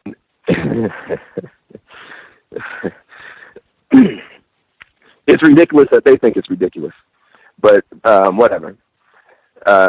It's very difficult to explain what's happening to me, my family, my people on my continent and all over the world. And also, I wanted to say, once again, America belongs only to the black people in America, only the black Americans. There's only one type of American. There's only black Americans. Everybody else is not an American. All the people there that are not black Americans are invaders. Thank you. Much obliged to M. Handisi. Safe travels. He was with us at the yoga retreat in Virginia. Good to hear from you. I didn't recognize your voice at first. Thank you for calling in all the way across the globe. And that is important, the report that he gave in terms of the difficulty of talking about racism, white supremacy, and explaining what is happening on the planet, and the resistance, the difficulty that he is encountering.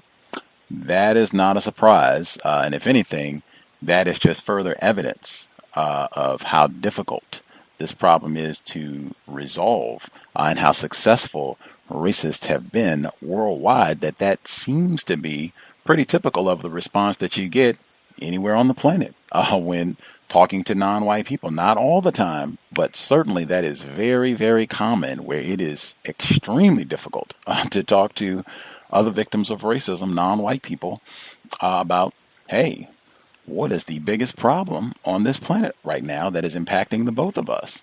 Racism. And look, they, exactly as he said, they look like, what are you talking about, man? Get out of here. Like, maybe they don't say it in English, maybe they say it in a different language or what have you, but I mean, that is the enormity of the problem.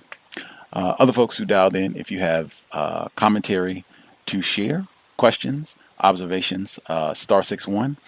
Any folks that we missed, certainly proceed.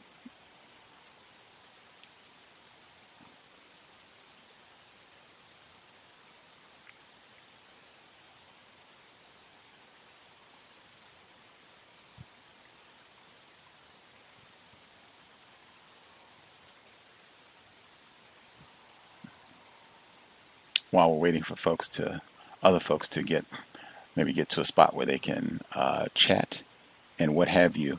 Thomas in New York, if you are still with us in a spot where you're able to speak, I did have a quick question. If you might not be in an area where he can speak. If not, I can perhaps, if you have time before we go off the air. I'm here. Oh, okay. The victim of racism who was just sentenced, the enforcement official, non-white male, so-called immigrant, he was sentenced for shooting the white woman. Would he be classified as white according to some of the logic that you've shared before because of him being an enforcement official? I would need to see a picture of him. I don't know. I wasn't familiar with that case. So. Oh, okay. Okay. I think he is classified as black, but we'll see if we can get a photo. I'll post it on like the Facebook group so you can see exactly what he looks like. Well, what do you think about the white supremacist officer who was convicted of not going into the school?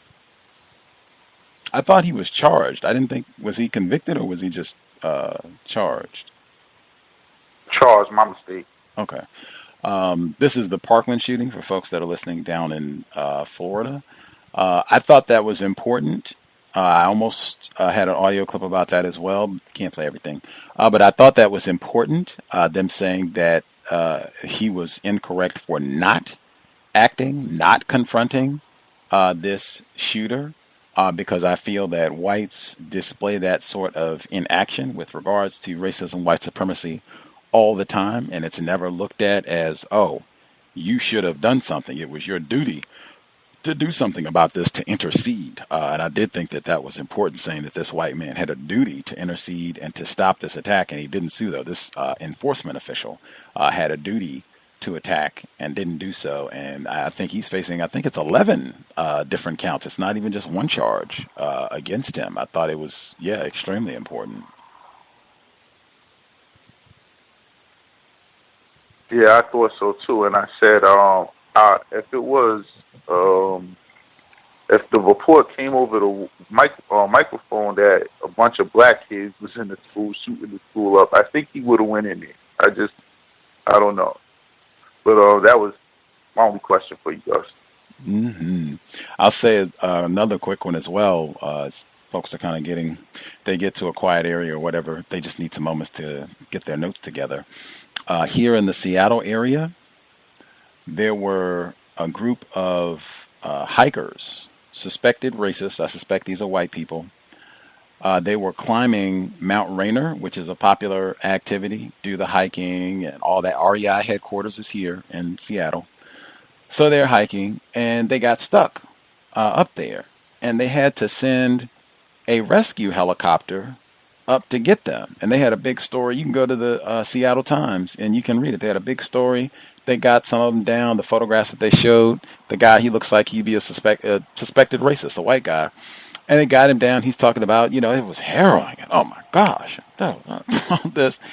And I spoke with Mr. Fuller. This was maybe a couple years back.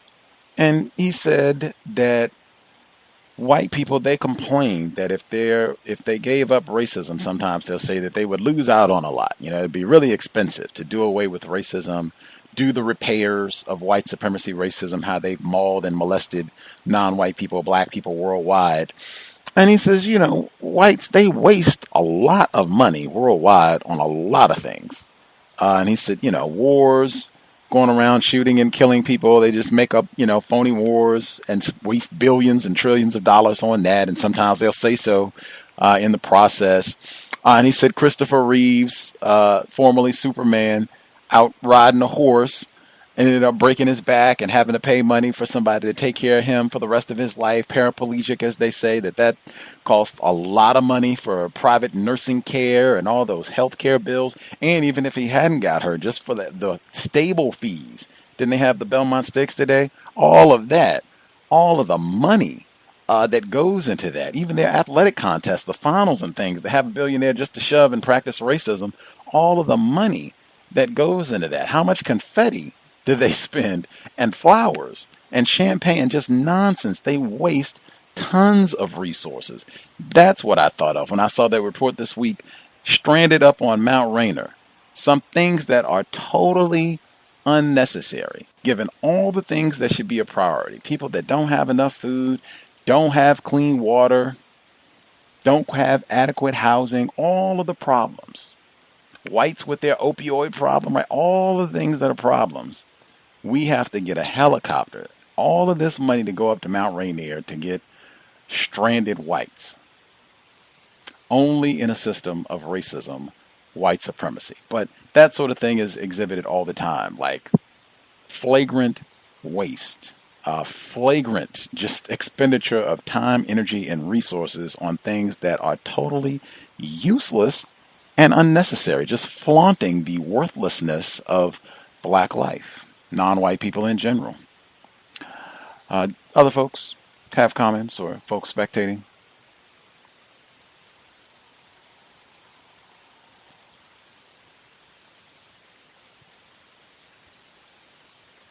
Folks that still I would say, Gus, the 26 to 27 trillion dollar debt that the United States owes, I would say they spent at least 20 trillion of those dollars to keep us in the situation that we're in over the course of the last however many years. Because that's their number one expense. Think of how much money they waste every year on prison, on social services that they could very easily put people in a very good position, but to keep us in this situation and to keep jobs for them, to keep working all these offices and get all these contracts.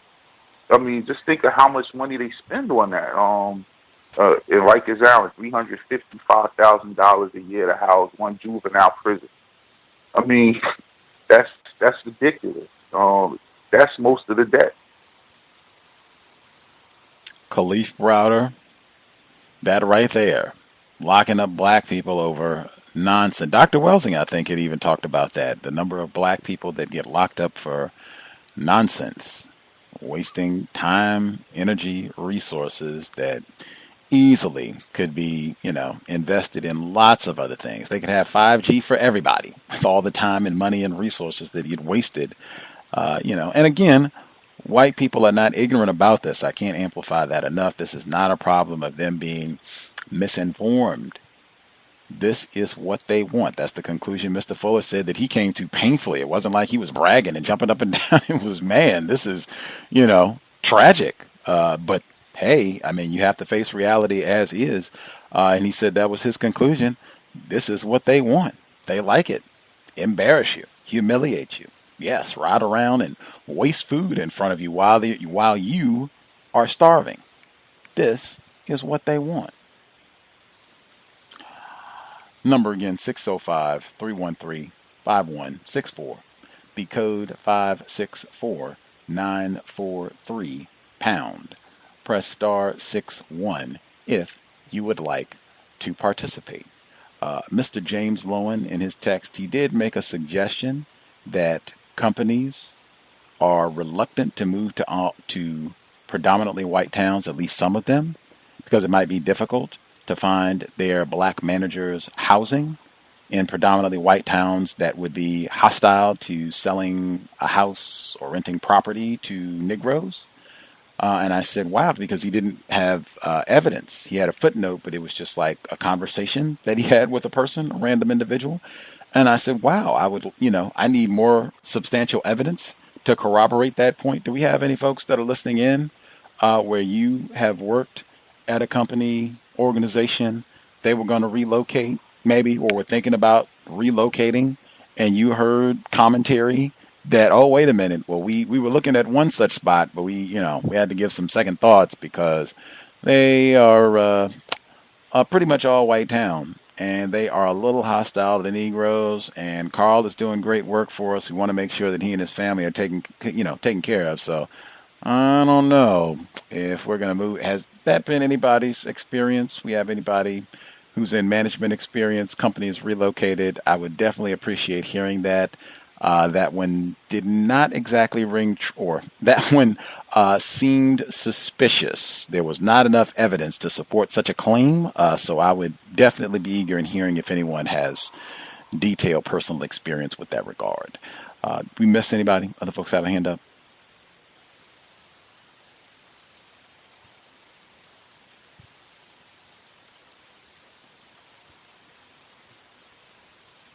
Soon folks are still speculating. I thought we had still missed some hands or so from folks while we were waiting here. A little confusing. I hope folks are not doing too much spectating. I will say that that is significant. Getting the information about racism, counter-racism, share, even if it's information about constructive eating habits, man, not that you need to preach, not that you need to go out and pluck, or not that you need to go out and harass or aggravate anyone as they are consuming a meal, no matter how toxic it may be, but definitely try as you can to share, encourage, especially if you have people that you care about, to encourage them to develop more mindful eating habits, mindful being just paying attention. The system of racism, white supremacy encourages a lot of mindless eating, not paying attention to what it is, not paying attention to the ingredients in the product, not paying attention to how this makes me feel, not paying attention to the impact that consuming this product may have on my skin or my waistline or my teeth, just to not be mindful about things that we are consuming. Just making an effort to be more mindful about things that we put in our mouth. It's hugely important. Just that alone can be life-changing for a lot of people. Again, you don't need to harass. You don't need to disrupt people while they are eating. I have found that that's not very helpful. Well, that's one that you definitely can do a lot by just setting a good example, meaning you yourself model eating correctly, getting that exercise, drinking your water, that can be extremely helpful, especially when people see. I think Black African was talking about how people can see. You start eating a little better, start paying more attention to the things that you eat, getting your exercise. People will see. Changes how you walk, changes your posture, a little bit more Black self-respect in your stance. Make sure that's something that you share with other victims of racism. I think that will be very helpful towards solving this problem permanently. Don't just be a spectator with information about counter-racism. Get out, share with other victims of racism. At minimum, immediate family members and what have you. Share information and trying to get better. That's why I said the report that we got from Mhandisi, all of us constantly looking for ways to get better at disseminating counter-racist information to other victims of racism, white supremacy. We obviously have a lot of room for improvement. Other folks dialed in? You missed anybody? Folks have thoughts they wanted to share before we get ready to wrap things up?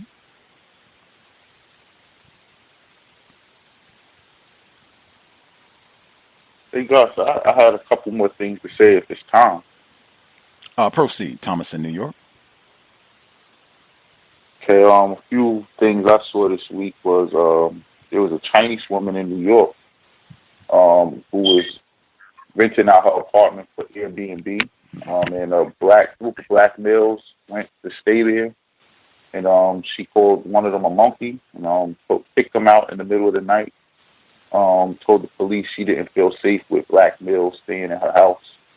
However, she made a couple of racist comments, and they taped it, put it on social media, and Airbnb supposedly has taken this Chinese woman off of their list of people that can access their site. I don't think that they would have done the same thing to a white woman who said she felt unsafe with 4 black males staying at her house.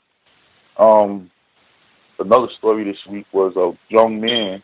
He's not black, but he's not white. Someone would call him probably Spanish speaking. He put in jail because he refused to give up his cell phone password to police.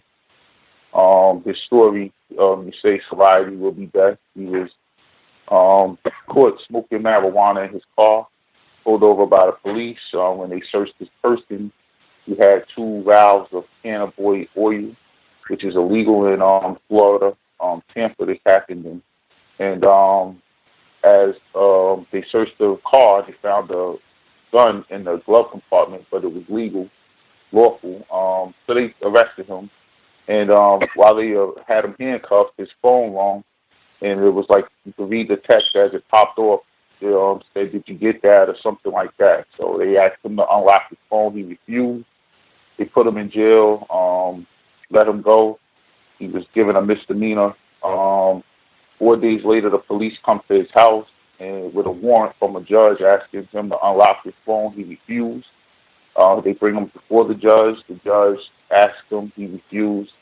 She holds him in contempt of court, and he stayed in jail for 44 days. And got the charges were all dropped after 44 days. But kudos to him for refusing.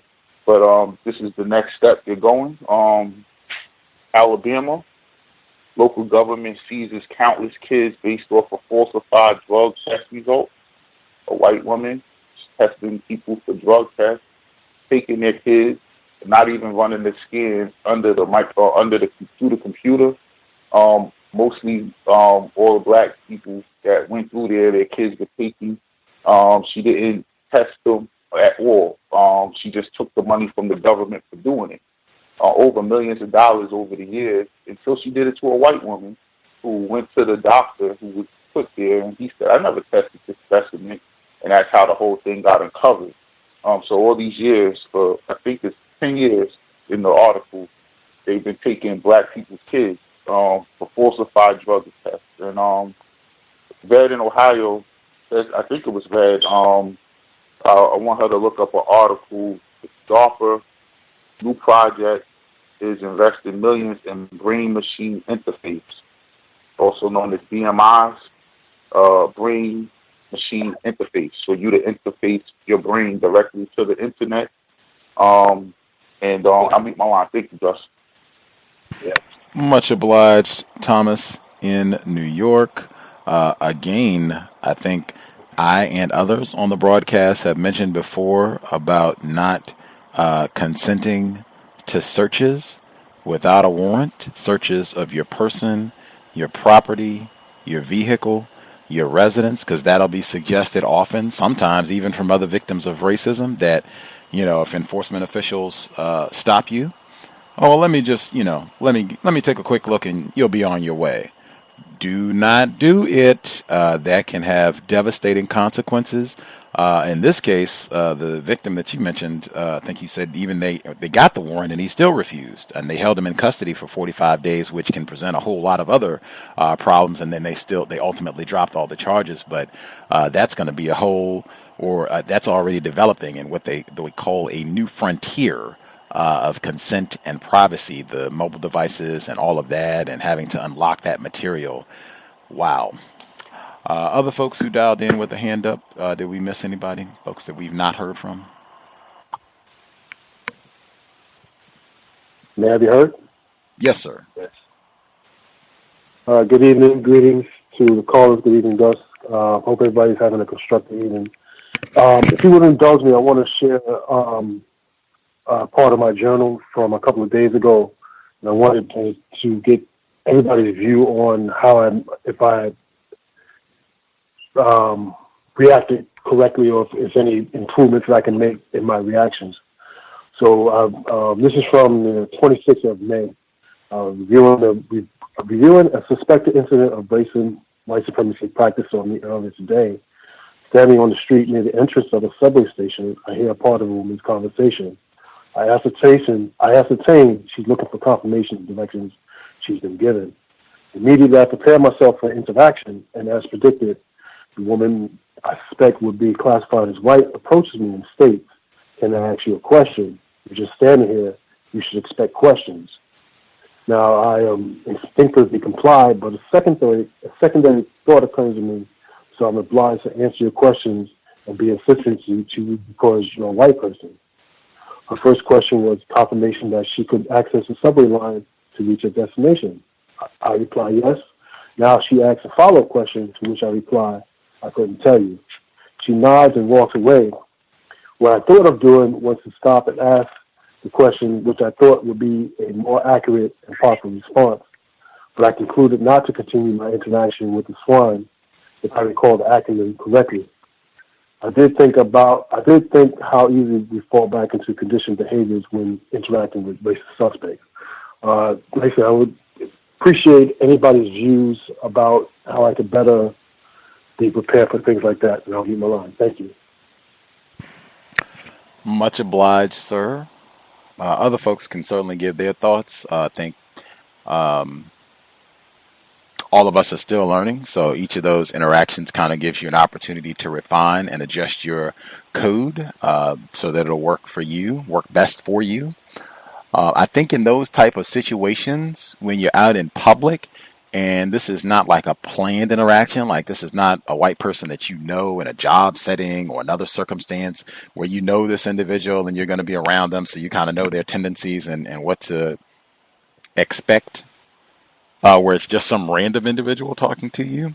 I think in those situations, I try to remind myself that sometimes the best response is no response. When you're out in public, and someone classified as white starts talking to you or asks you a question, you're not obligated to respond. If it's an enforcement official, that's a different situation. But if it's a race soldier without a badge, might not have to say anything. And sometimes that's the best response. That's the response that I employ. I found that that's one of the ways that whites can waste a lot of our time, is to get us into these exchanges where this was not our plan to go out and talk to this white person, or, to talk to them in a pleasant, wonderful manner, or to have some sort of confrontation about racism. None of that was on our plan. We were out to do something else, and they initiated this. So I think frequently in those situations, I just encourage to say nothing, be alert, to see if they escalate or anything else happens, but don't feel like you have to say anything or respond at all. Other folks want to respond to this situation, I guess, and how he handled it. If other folks have a code on how they handle these type of public incidents. If any white person asks me for directions in the street or the subway, I just say I don't know, and I keep it moving. That's it. That's the end of my conversation. I don't know. Definitely don't feel obligated to answer a white person's question. I wouldn't care what it is. Do you know where 8th Street is? Which aisle is the ketchup on? Is there a grocery store 2 blocks down? Do not feel obligated to answer any of those questions when you're out and about. I know for myself, as a black male here in Seattle, the one that I would get frequently is, do you know where I can get some drugs? In fact, that's one that I'll still get frequently. Would you mind, because they have dispensaries, it's, cannabis is legal here. So, hey, brother, would you mind going into the dispensary for me? Brother, would you mind buying me some liquor at the store? That'll be a frequent one. I don't respond at all. Not a nod, not a wave. I don't even break stride.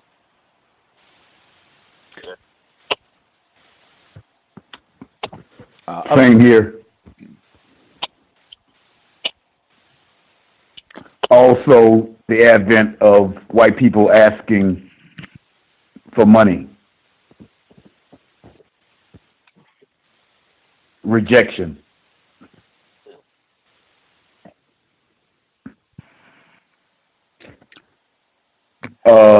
In South Florida, what is making the news also is the second trial of the North Miami enforcement official who shot the mental health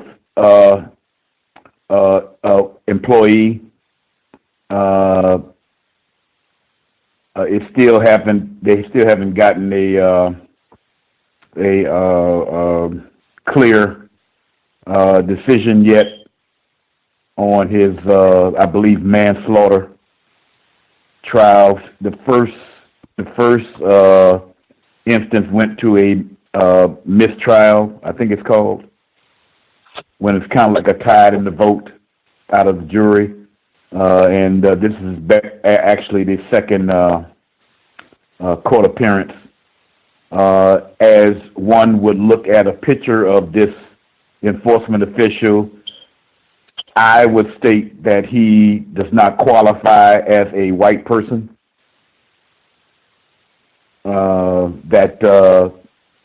Who stated that he was aiming for the mental health patient, and in turn, instead of hitting the mental health patient who was armed with what he thought was a firearm, he hit the non-white black male who was the mental health employee. Sorry. Yeah, that is one of the top things that is going on down here now, as far as making a decision on that. Much obliged, retired firefighter. Just really quick on the caller's question. One of the reasons that I do suggest that you don't have to say anything at all is just because sometimes in the system of racism, things can escalate so quickly, especially when you're out in public, because there's so many variables. You don't know the individual. You don't know if there are other individuals involved and that sort of thing. You don't know if they are armed. Things can escalate quickly sometimes. And even if you, if they ask for money or something else, you say, well, no, I don't have any. Or they ask for cigarette, anything like that. And you say, well, no, I don't have any. Or you can just start the interaction.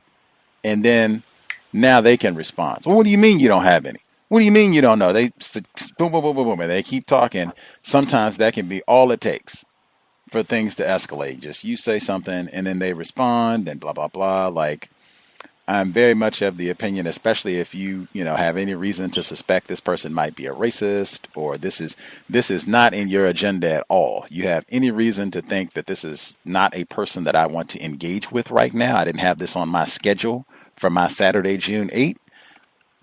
Not uttering a syllable is totally planned ignoring. They have a name for that. It's just, I think it's counterintuitive. Generally speaking, if someone speaks to you, you feel like, oh yeah, I would, answer their question, even if it's a stranger. But no, in a system of racism, white supremacy, sometimes we have to be a little bit, or just in general, I would encourage being a little bit more cautious in how we move through the world in public spaces. Planned ignoring, that is a strategy I employ all the time. Do not feel obligated to respond to people or answer their questions at all. I think you're very correct, Gus, because I was confronted with a similar incident to what you are explaining, with a white female who literally is in your passageway as you're leaving outside of the grocery store, asking people for money in an area where the majority of the customers at this grocery store are non-white black people. And I thought it was to my best interest I did want to respond to her, and which was no, and just kept it pushing to avoid her because I'm thinking if I stayed there and entertained not only my disapproval, but to give some sort of long equated statements on why that things could escalate, and as we know from our studies that we have been sharing with one another over the years, all of us on the C.O.W.S program, things can go very bad for a non-white person, and i.e. a non-white black male in the confrontation with a white female in seconds. It can happen in seconds. You don't know who would be the person who transported her there. It may be somebody in a car, like you said, armed and looking right at the incident. It could be a situation if the people in the grocery store come out to observe that somehow the blame would shift on you as a black male as opposed to this white female. All different type of things can happen and have happened. I'm not just saying it just from a thought.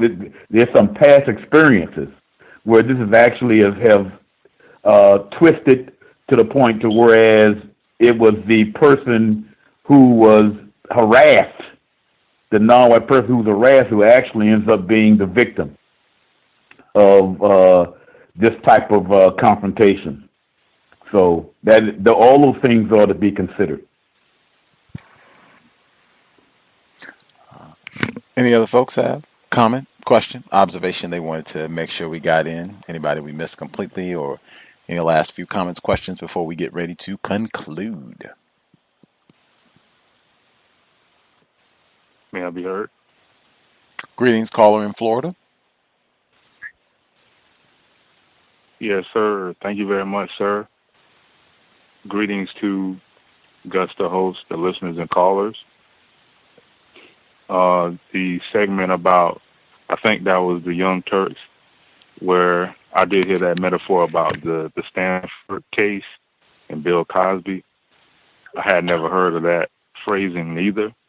But when she was making commentary about the victim, law enforcement official that was being convicted, and I guess maybe the judge was making commentary about him being a good person. He doesn't have a criminal record, but hey, it doesn't matter. And she was saying she is agreeing with that as well. And she says, but only if they could apply that same logic. See, she didn't say, I know she wanted, it just seemed like she was trying to keep from saying white officers, in my opinion. She said, I guess the majority of the other officers, the arrested officers.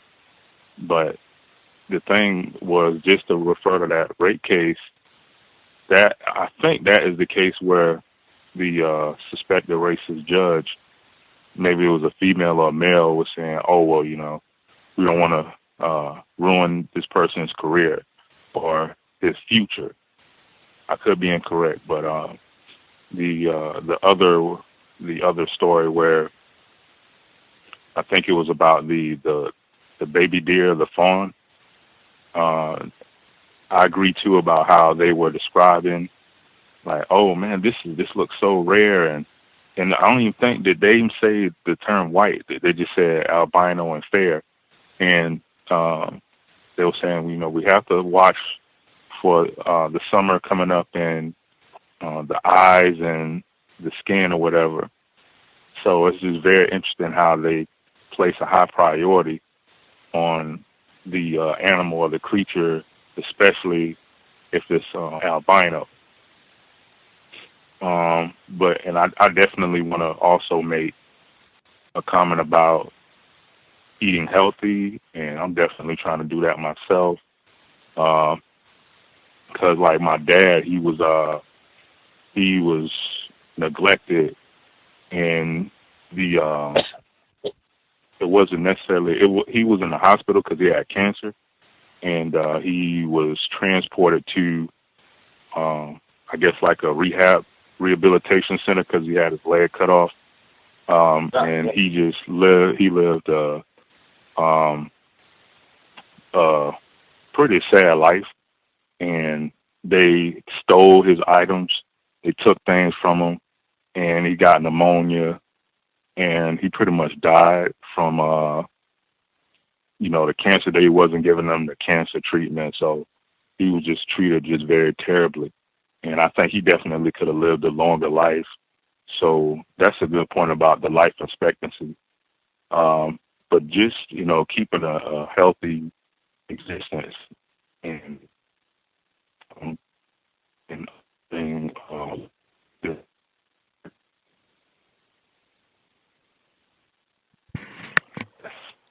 that's something to also be mindful of. And that's all I have for now. Thanks for allowing me to share. Thank you for sharing, caller in Florida. I'm sorry to hear about your father's health.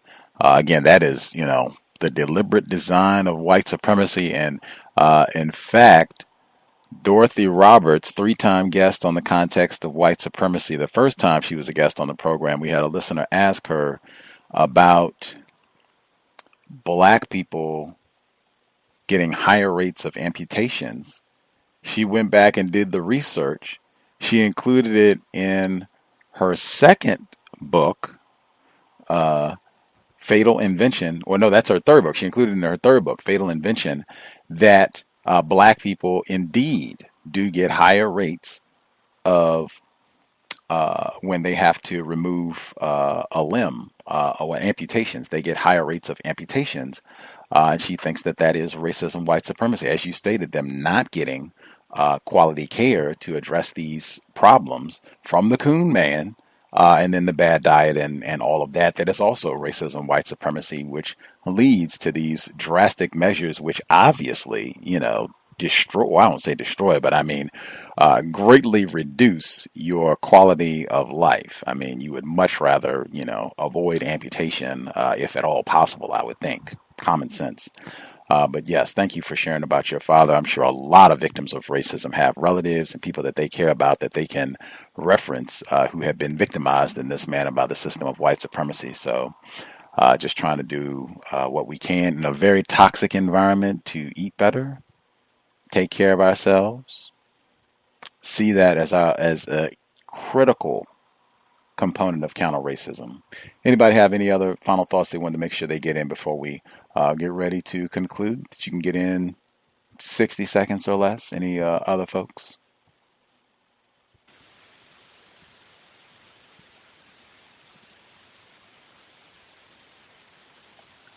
Assume everybody is good. Can I be heard? Oh, Mhandisi? Yes, sir. Sorry for my exclamation earlier when the caller from Florida was speaking about his father. That was just, I feel for you. So, thank you. Fathers are important. Mothers are important. Let's try as best we can to take care of ourselves, each other. That right there, certainly if you are an attempted parent, that is a critical aspect of being an attempted parent. You want to do as much as you can so that you can be around to assist your children as long as possible, and they're your grandchildren, hopefully. So that right there should be a big motivation. I cannot be an attempted parent and sit around and eat Cheetos and nonsense and say that, oh yeah, I am doing my job as an attempted counter-racist parent when you're not even going to be around in a capacity to be a high-quality attempted parent, if such a thing even exists in the system of white supremacy. That's it. Much obliged for everyone participating. Again, Mr. Lowry, file a police report. You can wait, get the championship, then file a police report against that thug. And I thought that was name calling. I looked up the definition of thug. The definition of a thug is a violent person. That, Mr. Stevens, you would be the epitome of a thug. That is thug behavior. Violently assaulting an unarmed, harmless basketball player who has done nothing to you. That's, thuggish. Thugging at the 2019 finals. Co-owner of the Warriors, Mark Stevens. File a police report. And that would be my suggestion for any victim of racism. A white person puts their hands on you in this sort of situation. File a police report. You don't have to do it that day. You can go to the station. You can call. Some departments, you can even do that sort of thing online. File a police report. Very important in the system of racism, white supremacy. With that, much obliged to all the folks who participated. Register for the C.O.W.S 10-year anniversary yoga retreat. Quality eating and exercise, August 29 through September 1. Register by tomorrow. Drop an email if you need more details.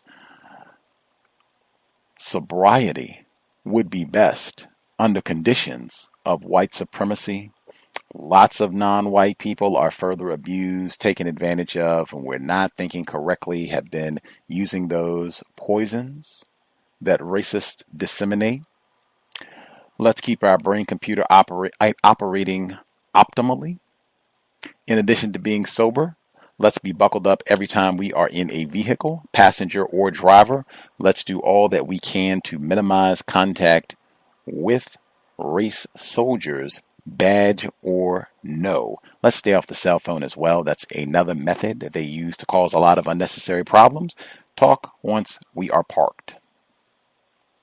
With that, Creator, we ask that you help us remain patient with other black people, victims of white supremacy.